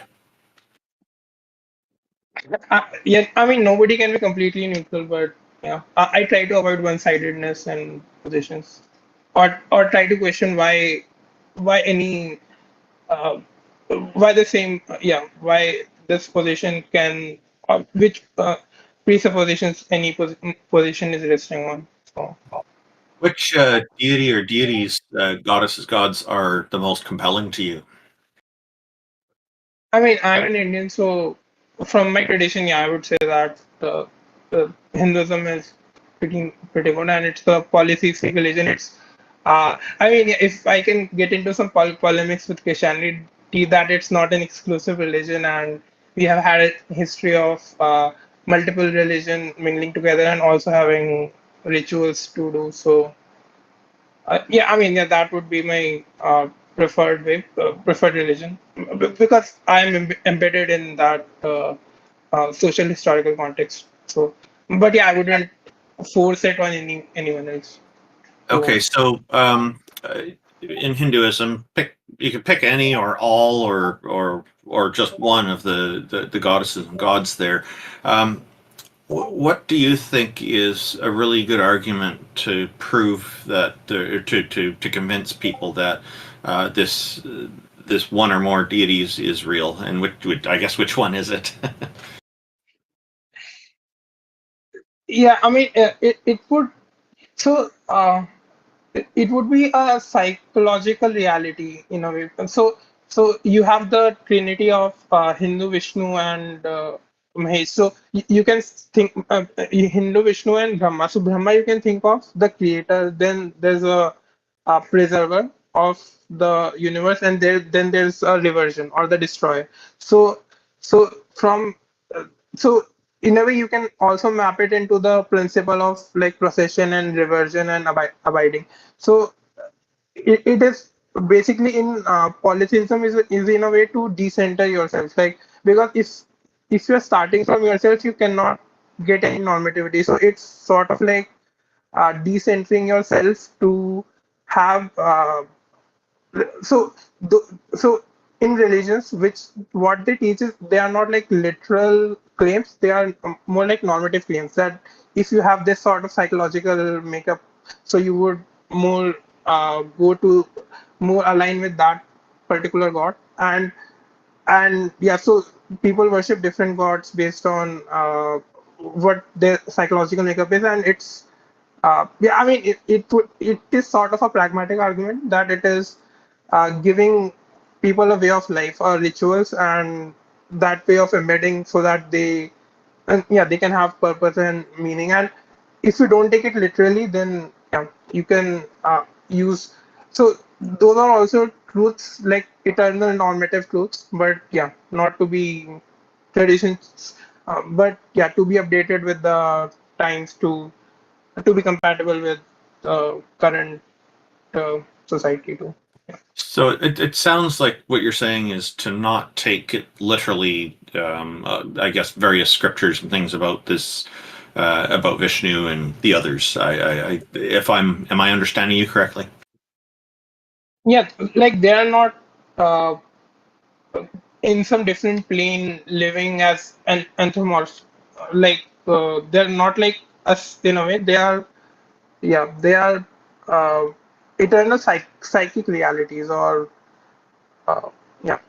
So Okay. so When it's coming to people like myself, and I suspect Amy and T Jump and Taco and the others here are probably similar line of thinking. we kind of we need something more definitive. We need, like, and this is where it's common for a lot of people to take things that are written in the scripture about these deities, at least somewhat literally, because we need to have some understanding, some really good understanding of what it is that we're supposed to believe. And if we're not supposed to take it literally, then I guess you can understand how that makes it difficult to believe for people like us to believe. Does that make sense to you? Yeah, yeah, it makes sense if you're limiting. So, I mean, one question I guess would be what does it mean to believe? Would belief just be a uh, having an attitude towards a proposition that some statement, or would it be something like that tells you how to engage in life? Like because because I think that just reducing everything to propositions or statements would still leave a lot of things out, right? Like there are skills you can have, and skills are not type of like literal knowledge. They are type of like swimming or driving. Those are skills, and that is also knowledge, but you cannot formulate it in a proposition. So I would say uh, religious religious scriptures or that or any older texts are something that has like evolutionary survived too, in a way, because historically it has provided people with a way of life, with a way of engaging in the world, and not something that is supposed to be followed as a rule, something because Okay, religion so is very I don't. complex and it cannot be. Yeah, I don't disagree with you that there are probably many good things in the Hindu scripture that are going to give people guidance in their lives and how to live better. There's probably some things that are not so great as well, as happens in all of these scriptures. But when it comes to believing in the Vishnu or the others, and the others, I guess, I have an expectation that there's going to be some reliability on the god and goddess side of things, on the deity side. I want that there's the relationship. There has to be some reliability there, and that's why taking things literally, at least to a certain degree, to satisfy this is important to me. So it makes it very difficult for me to find it convincing when I'm told that I can't take these things literally, because then that leaves things very kind of all over the place. See, when I'm interacting with another person, I can take it literally that this is a real person. This is a human being. This person has certain characteristics, height and weight, and abilities to see or not see, or to feel things and be able to communicate with them. I can know things about them, and I can verify these things. I have this same expectation with deities. If I'm going to have some kind of relationship with a goddess or a god, I need to be able to quantify things. I need to be able to interact with them and do so at least in some kind of reliable manner. So at this point, I'm still I'm not convinced that the Hindu deities are real. But I know that it sounds like you're quite fond of them and you see a lot of value in them. And again, I don't question that part, because there probably is plenty of value to be offered from it. But it's just not meeting that bar of reliability for me. Thank you.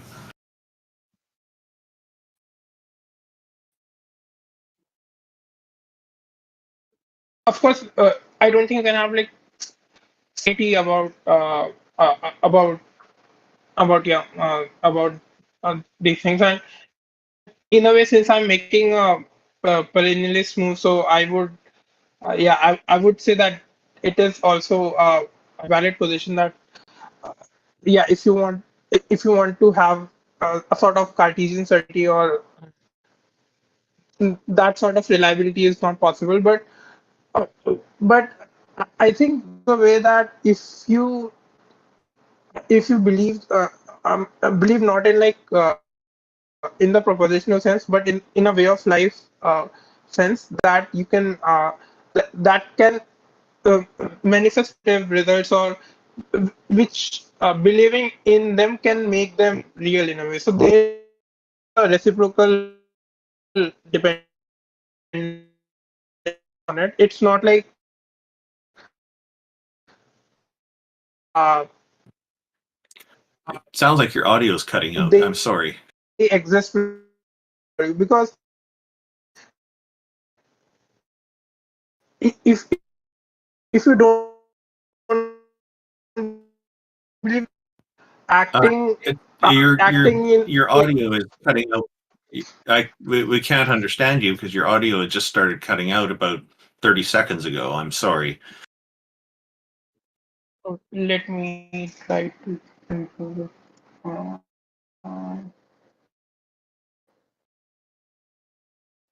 Is it better now? It seems to be good right Hello, now. Yes. is it better now? Yeah, yeah. I mean, I'm saying there's a if you do it more in inactive and embedded way, then taking those psychic realities to be real would have positive results, and those results would create a virtuous cycle of having in a way. So, I mean, I think even Christians have this, right? That it's not I who live, it's Christ who live in me. So that's sort of like a way to have that sort of reciprocal relationship of faith. And yeah, I mean, I would say that is in many traditions because that way. And I mean, if you can also say for even for a simple thing like tarot readings or astrology, that they can help you. I mean, just on a pragmatic level, they can help you in decentering. And sometimes when you are overloaded with choice, then you can default to having some random, like sort of like a random generator, or I mean, like tarot reading and astrology is sort of like randomizing, but that can still have positively manifest result because you are getting out of your own head and taking the something transcendent reality or something greater than yourself to be real, and that itself can also have a positive effect. But yeah, I know that's a pragmatic argument, but there is also a justification from like metaphysics side too, but that would be difficult to justify.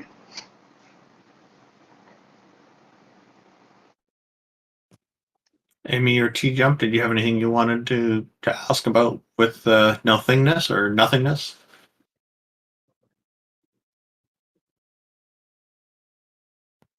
I find the conversation fascinating. I just, he also brought up Buddhism.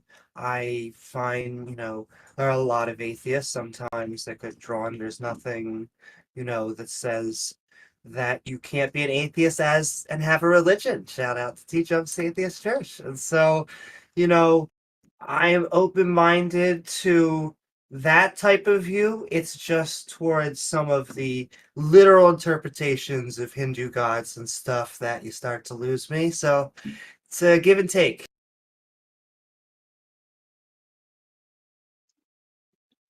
Yeah, that's yeah.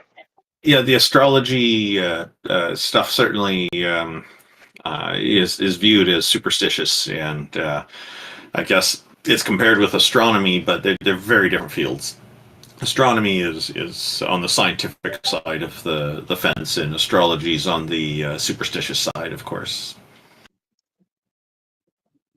Yeah, I mean, I agree. I'm saying that astrology and even tarot readings are basically random, sort of like random generators, but they can still have a positive psychological effect because they are decentering yourself in a way because you are taking a perspective other than your own. You are taking so, and sometimes this is also called like I think Solomon effect in psychology that if you are stuck in a problem and you describe that same problem from a first instead of first person perspective, you describe it in a third person perspective, then you can have better insights into your problem because I think that's why I think people say that describe your problem as if your friend that it was not your problem but your friend's problem. So those sort of pragmatic psychological reasons would be, and I would say that religions have that to the extreme, or like yeah, because they are giving a complete worldview, and they were basically sense making systems from the which uh, which uh, which evolutionarily also survived, because people who were followers of those religions were, because if you think about it, if there were two competing religions and they have a life or death struggle and one of them survives, the one that survives had to have some better social cohesive model than the other one. Okay, so that's an assumption. There can be other factors why one survived and the other didn't. Like they could be in different geographies, or it could just be that the society following one versus the society following the other. One of them contracted a disease that the other one didn't contract because they're kind of at a distance. There's other factors we need to look at. So to just assume that the religion is better just because it survived, I think fails to take into consideration other factors. You mentioned psychological effects as well. Many of the psychological effects people get from partaking in religion, people can also get from other activities that are not religious. So this is not something that's exclusive to religion. So yeah, again, I'm left feeling not convinced, but I do appreciate all that you've raised here, because it is interesting. We don't usually get people on that talk much about religions aside from Christianity and Islam. So it's great to have somebody on talking about Hinduism, and appreciate your time. Did T-Jump or Amy, did you have anything you wanted to ask them, talk about before we move on to our next guest? No, just that it was a good conversation. Thank you for coming on. Thanks for having me. Good discussion. Although I had one question. So I have heard that empiricism has a self-defeating argument. So how do you guys uh, argue against that part? Because I think that's a convincing argument, but yeah, I haven't heard a good refutation of it. Because yeah, if for sense data, you start with sense data, but how do you justify that you can only derive knowledge from sense data, because that claim itself is not From sense in the data? sense data, or yeah, I mean empirical knowledge or anything that's coming through Well, I mean, impressions, right? That's so classic empirical. all we have is our sensory data to go off of. However, that's the great thing of science, is it removes the human bias from it, or it tries to the best as possible through process. So No, but I think science is also just not empiricism, right? Science is also based on abduction, where yeah, I think like in the pragmatist tradition, they would say that science is both doing uh, like hypothesis generation, and based on like theoretical postulation, we are trying to see which fits better. So So what I, you're I what you're think asking that's a is different. the when people say empiricism is self-defeating, what they're saying is that empiricism claims the only true knowledge is knowledge that can be verified empirically, but that statement, knowledge can only be verified empirically as true knowledge, isn't verifiably empirically, right? And so they're saying, well, therefore, it's self-defeating.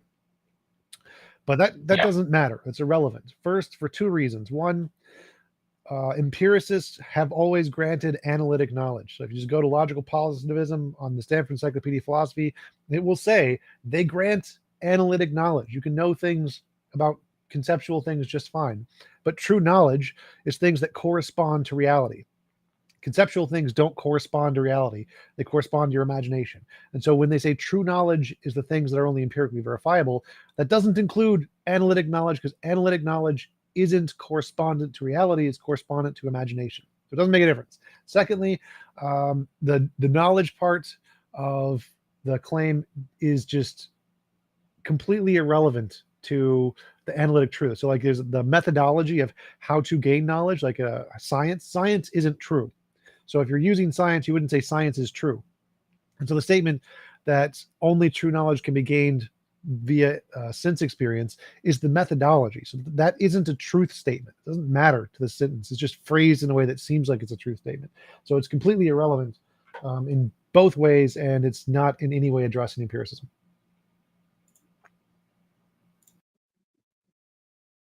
Yeah, I mean, yeah, I think logical positives do agree with the analytic claims, and but then, yeah, you have to be an expressivist about normativity. That any odd claim is just expressing uh, emotions. So yeah, I mean, I don't find that view of morality compelling. But yeah, I mean, yeah, definitely. I mean, of course, you can also be just a skeptic and deny knowledge altogether. So those that avenue is also open. But yeah, I think that with Skepticism isn't about denying things.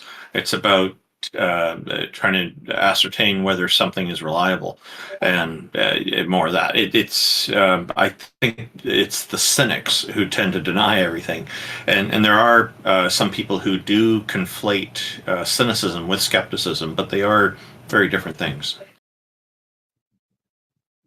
um yeah, I mean, I think, yeah, colloquially I agree with you, but classical skeptics or historically like Pyrrhonians, etc., would yeah, they would just suspend all judgment. So that's like, I mean, yeah, there's no like non-question begging way to defeat that position. But yeah, and currently also there are like global skeptics and local skeptics. But some people claim if you are a local skeptic, then that ultimately dissolves into global skepticism. So there are arguments there, but yeah, a global skeptic would be someone who denies any knowledge altogether. So yeah, but yeah, I think politically, I think that's true that generally skeptics try to not claim absolute knowledge or like 100% reliability. So that's also a fair way to do that. Yeah. So, nothingness, thank you very much for joining us. We do appreciate you taking the time to explain this to us, and we look forward to talking with you again. We do need to move on to our next guest, though. Have a great day. You too. Have a great day. Bye.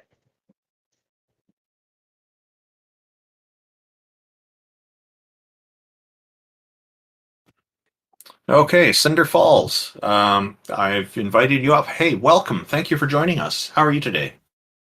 Doing pretty good, thanks for asking. How's my mic? Fantastic. Okay. So what I want to talk about specifically is about divine hiddenness. See, I'm a Gnostic atheist. I know I do not believe in a god.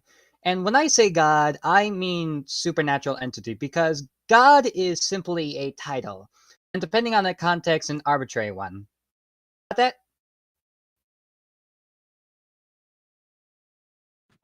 Okay. All right. Okay, you've gone silent. I don't know if maybe your mic suddenly failed. I'm back. Alrighty, so you started off saying you're an agnostic atheist, Gnostic. is that He right? said And Gnostic. that, oh, Gnostic atheist. Okay, and you are just to review. You're talking about how God is an arbitrary title. Is that right? That's what I caught from you. Correct. I mean, there are certain gods I don't believe exist either. Ultimately, the question I have for the audience is, whatever standard you apply, if you are a theist, whatever standard you apply to your god, does it apply? Would you use that same logic on other gods? Like, for example, I've heard most theists argue that. Sorry, this is my first time doing this. Okay. You good? You're asking if The standard that theists use to justify their belief in a god, would they apply it consistently to other gods? The answer is no, they don't.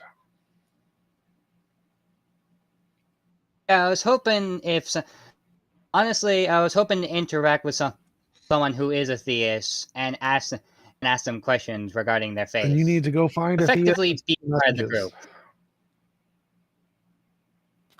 Yeah, there's the Heathen Hangout chat. You can do a text interaction. We're bringing people up on the stage who want to try to convince us deities exist, or if they have some question like what you're raising is an interesting point, because I do notice this happens a lot.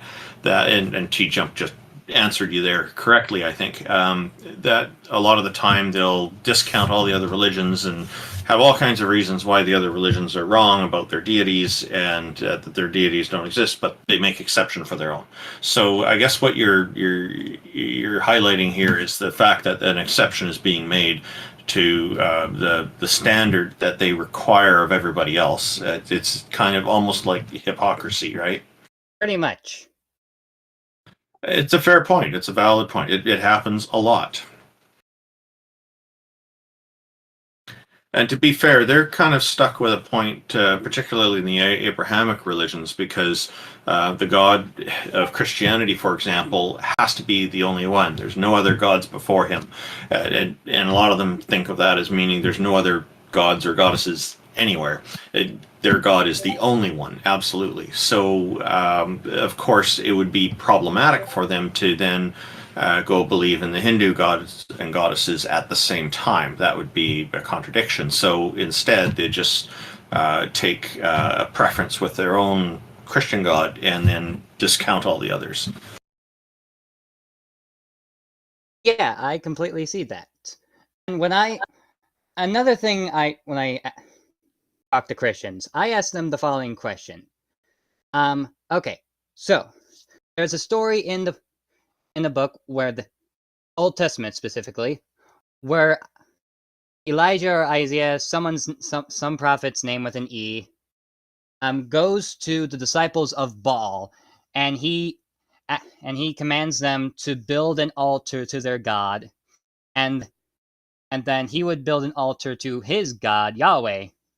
So the two altars would be set up. They would not be lit up by human means, but instead the true God would come down and light up the altars. What I would ask Christians is, why not use the same method for Muslims? Believe in the Old Testament God, correct? Yeah, it'd be a great test, a great question for Christians. We're not Christians. You're on the wrong stage. Oh, I'm sorry. No, it's no problem. We're all atheists here. So, like I said earlier, we are welcoming people up to do this. So, yeah, those are good questions to ask. I think that's perfectly reasonable. Perhaps feel free to tune into these in the future. I think what we're going to do is probably move on to another guest here, because you're, in a sense, preaching to the choir here. Sorry for wasting your time, guys. I'll be out. You're not wasting our time. We appreciate you coming up and putting time and effort into this. Thank you very much. Yeah, thank you for coming on. All right, have a good day.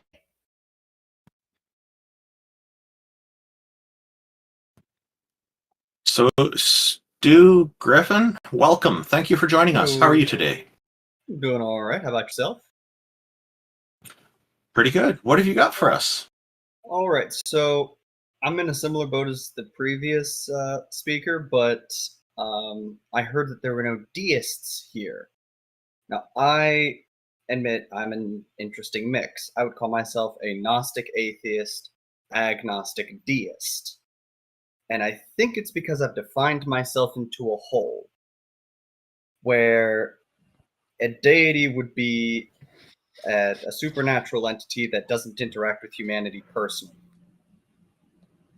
In that understanding, Big Bang is technically, or the singularity, what have you, it's technically a deity. Doesn't have morals, doesn't have a mind, doesn't care about what I do with any part of myself. But I think that would qualify as a deity. Well, my question actually would be why? Why make it a deity if it doesn't have a mind, if it doesn't do anything. If it's just nature, so why call that phenomena of nature God as opposed to any other? I'm not implying that one worships the singularity. I'm only implying that it would, or I'm saying that it would fit the definition of a deity. Not Have really. I? And I'm just wondering, have I defined myself into a hole? A deity is a god or a goddess, creator or supreme being.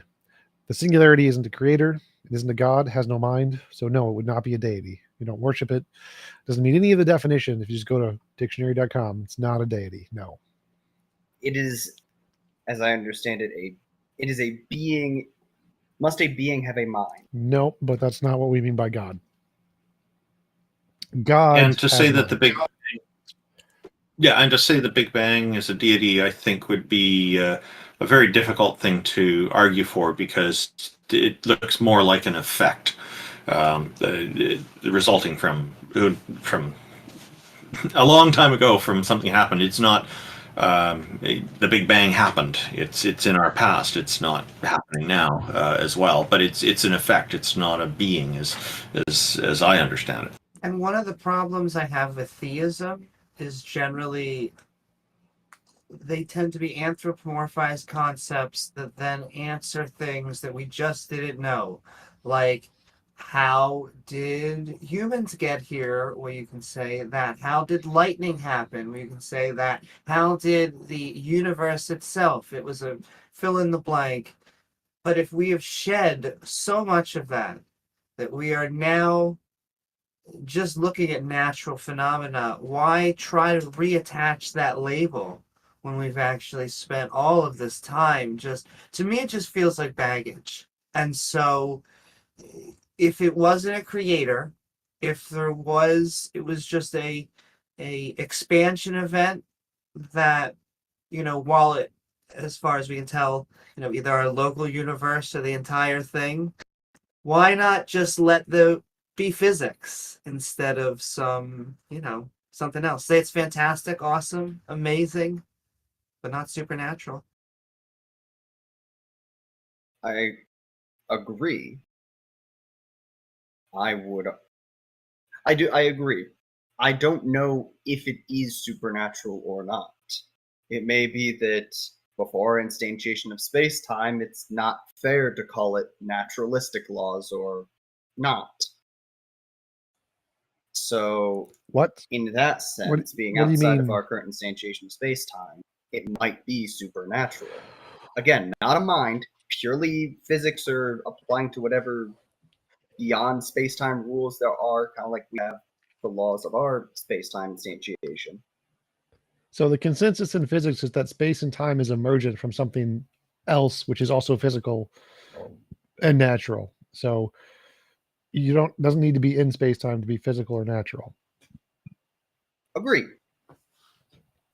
It does. So it's just another physics thing, just like every other physics thing.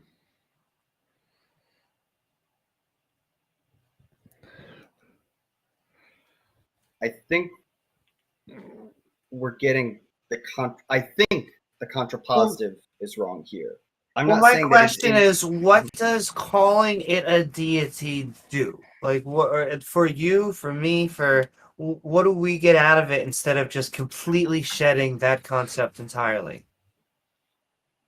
an acknowledgement that there is still an unknown, an answer to the question of where did we ultimately come from, and I do believe the answer boils down to physics. Well, then, I really wait, do. isn't that contradiction? I just don't know the physics. So if we so? grant that there's something that's unknown, why are you labeling that unknown deity? That seems like the opposite. That seems like you're saying, oh, look, a UFO, an unidentified flying object, it must be aliens. Like, why are you labeling it aliens? It's unidentified. That's a contradiction. So if you're saying there's this unknown thing in physics, totally agree. Everybody in physics agrees. But then you're labeling that thing a deity. That makes no sense. That's a contradiction.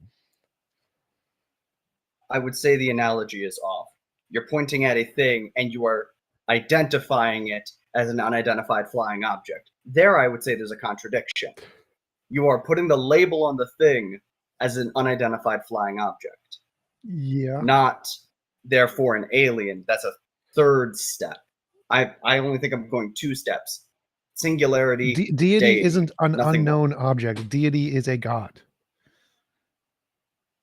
So if you just want to give it like dark matter, dark energy, that's fine. If you want to call it a deity, that doesn't work because we have definitions and properties to which the word deity applies. So then it's no longer unknown. If you want to call it unknown, you have to use a name or a label that has no defined properties. If you're using a label that has defined properties, it's not unknown. It's like calling it aliens. And yet you just said unidentified flying object. Yes. Which has 2 identifying properties along with it. We can literally see so it it's both flying. So unknown and the known. flying there is an observable thing. So if we could observe an unidentified origin object, fine. You call it an unidentified origin object. That's fine.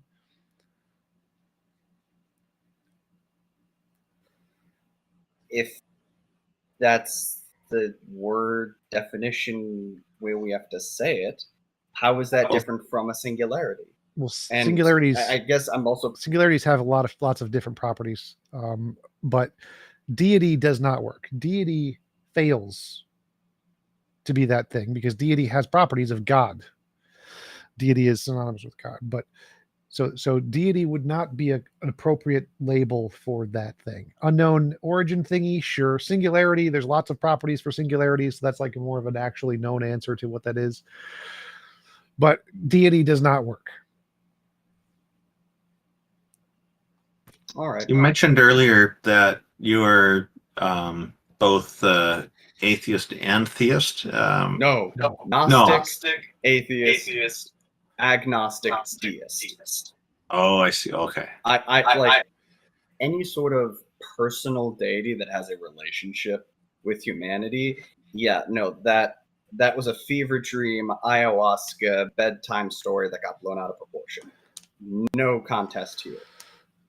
It is the deity, because I was understanding a supreme being to be essentially supreme object, kind of like the most perfect pizza, most perfect island, most perfect being sort of argument, but not perfect, just most original, most back in time. You did define yourself into a circle, though. So a deistic God, is a subset of theism. So if you're a Gnostic atheist, that would mean you also have to be a Gnostic deist, because deism is like roses and theism is like flowers. If that's how we understand it, then I have gotten myself mixed up. I interpreted it the other way, that theism was a subset of deism. No. Deism is a God who doesn't interact. Theism is any God of any kind. Yeah, and there are some deists who think the deity just lost interest or is doing something else, and there's other deists who believe that that deity is gone, it died or something and got destroyed. So that does happen in the deist circles, I find. Yeah. All right. Well, if I just had my definitions mixed up, then thank you for clarifying that. I appreciate your time. Yep. No problem. Feel free to join us again in the future. I think we're pretty much at the end of this. We do appreciate your time too, by the way. Thank you. Yeah, it was a good conversation. Now, the Snowy Banana is interested in coming back. Do we want to talk with Snowy Banana again? Well, there's not Fox, which looks like Fox of the presuppositionalists. Oh, there. Yeah, Not Fox disappeared. And then Not Fox hasn't had a chance yet. We'll bring them up first. They still make presuppositionalists? I think they were Not discontinued. Fox. Discontinued in I 1999. think so. Not Fox, if you'd like to join us, we're ready for you. We're ready to receive.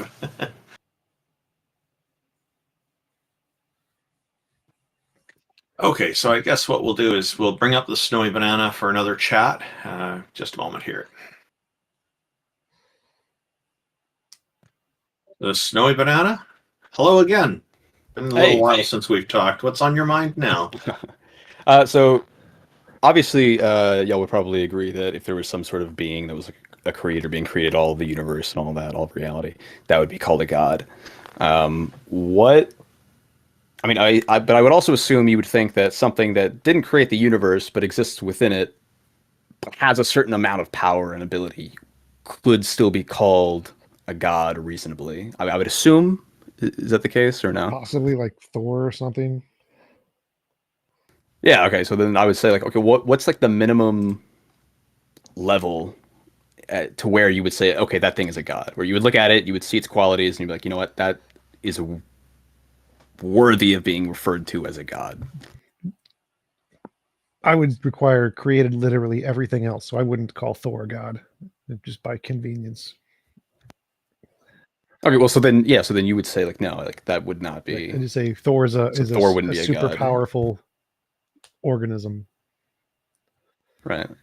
What about Randolph or Amy? Well, in essence, I agree with what T-Jump saying. Things become to have superpowers, and then the big G we're talking about is just a specific superpower, and that is creating universes, if not our own universe. Yeah, that's where the omni properties start to come into the conversation. So there's the omniscience and the omnipotence and other things as well. Yeah, it's just I think that some kind of supernatural power controlling everything is definitely something that would qualify as a deity. But it would also need that characteristic of, I guess, having some semblance of consciousness, because it's making conscious decisions to do these things. I think me and Amy and T Jump are probably generally in agreement. Okay, so like something so it's something basically does have to have the power of like creating universes. Anything, they can't be like you wouldn't refer to something as a deity if it did not have that ability. Even if it, let's say it could create a planet and it could populate that planet with life, you still wouldn't refer to that as a deity. Just okay.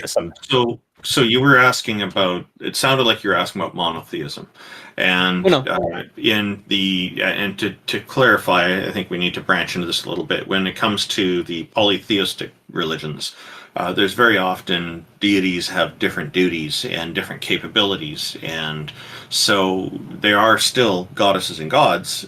They just have specific kind of abilities. Some of them just look after weather. Some look after procreation. Some look after family matters. Some of them farming. On and on the list goes. So it's just it's kind of, it's not a simple black and white term. And this is one of the reasons why we ask theists to tell us about their deity before we are going to be willing to consider it as something that we'll be convinced by. Now, somebody just says, oh, this cat has gone and created a whole bunch of kittens, so therefore that cat is a goddess. Well, no, we're unlikely to accept that. Now, if that goddess was floating around that cat was floating around in space and doing that out there, that might be a little bit more interesting, because there's another characteristic there. And if they're capable of traveling through time because they're omnichronological, okay, this is starting to look more deity-like. Wait, cats can't do that? Okay, there's obviously something I don't know about cats then. Right, and that's kind of basically like what I was saying is, I'm not talking about like just monotheistic, but just anything, any sort of being, minimum level characteristics, minimum amount of power, where you as an individual would be comfortable at pointing at it and saying, you know what, I am comfortable calling that a god. This is a tricky thing, because there are, let's say there's 20 different points of criteria. If 5 or 6 of them are present, then that could be enough to qualify it. So it's not a black and white proposition. Go ahead, Amy. Well, no, most of the propositions that we get, the vast majority of theists, are this Abrahamic branch. And these Abrahamic branches have very specific qualities. They're what we deal with the most. Now, there are, pagan gods, there are pantheistic gods. There's a whole bunch of other ways that theists slice it, but it tends to be this agency that I just don't think we don't have evidence it exists. And so, I just feel like if you're trying to find some sort of like creator, well, we are those creators. There could be a planet that was created, and we would maybe tempted to call them their god. I would say that was the natural creation because that's the only beings we know that can. I'm curious, the Snowy Banana, do you have a set of criteria that must all match, or some of them must match to qualify as a deity? There's a set of criteria that I think, like, if it had that ability, then you could probably say it somewhat comfortably. It's maybe not a very powerful god, but something that you could probably classify as a god. And then you could also say like it's a god, but it's only a god to these other beings, but not to these other beings. So like the ability to, I guess, maybe create life to some degree. Things like that. Like for instance, I don't know if any of you have ever read the short story, "I Have No Mouth and I Must Scream." No. Well, in that it posits the existence. It doesn't posit anything. It's a fictional short story, but one of the characters is basically this giant supercomputer that was created by humans, but ended up destroying all human life. But it now has control over the entire planet, and it can kind of manufacture new creatures, and it can basically grant biological immortality to humans and things like that. And it's like, well, it's so powerful, but it also doesn't have like total free will. Like for instance, it can't destroy itself because it was programmed not to do that. But it has all this power, but it's also limited in certain ways. It's like, at what point is it like, okay, is this now a computer god, or is this not, or is it just a computer that has a lot of pretty interesting abilities? And it's like, I don't know. You could say like it's kind of a god in a way. It certainly has a lot of abilities that, say, a Hindu god might have. That even though it doesn't have all of the abilities that, say, the Abrahamic god or some other type of deity in another religion would have. Like it has a lot of amazing abilities that we would say are rather fantastical, and it's like you could call it a god. I don't know if necessarily I would. I mean, if I existed in that world, I would, because if it asked me to, I would, because I don't want to be destroyed by this mega computer. Like if an immortal alien came to Earth with a giant laser and said, "Hey, you need to call me God, or I'm going to blow up the planet," I'm going to call it God. I mean, I would. Yeah. You would agree that if someone came up to probably any one of us and said, "Call me a god or I'm going to shoot you," it would be like, "All hail Bob," or whoever is standing in front of us. Yeah, maybe. Yeah, I think most people would probably prefer not to get shot. And then I guess it just comes down to, like, do you believe it when you say it? And No, absolutely no. We don't. Well, that's now. What if this alien with the giant super laser is now he's able to create new life? He can manufacture new life, because we have human scientists. I wanted to ask you a very specific thing. Are parents gods? No, but I think there's a difference between manufacturing life just through like other processes that you don't necessarily have total control over, versus like consciously going and putting together the materials to manufacture that life. And so, are parents creators? Creators in a certain sense, yes. And so, thus, we have creators without gods. Yeah. And so, I guess my whole point would be, why do we have to just label whatever the parent is something? Why do we have to call that entity a god? I guess that's my question, is like, what it would be like what are the minimum things that a thing has to have, a thing or a collection of things have to have for you you specifically as an individual to be comfortable calling it a god? That's basically all I was asking. And you basically answered it by saying, like, well, it has to have created basically everything, which in that case, I mean... Well, I mean, I can imagine a superpower where their whole power is to create other universes. But would you call... But, once again, should I worship? Should I revere this person? That gets into a whole nother territory. If the Christian God did exist and they had everything that we've been trying to grant, I still wouldn't worship that person because I would think they were, unless they could justify everything they did to me, not did to me, to the, basically to the universe, all these horrible planet burning things. I don't think I'd be able to worship them. Would you be able to worship a god that was not all powerful and did not create the universe, but was generally benevolent and tried to do what was best? I could respect an agent that was trying to do good things, just like I could respect any other agent that's trying to do good things.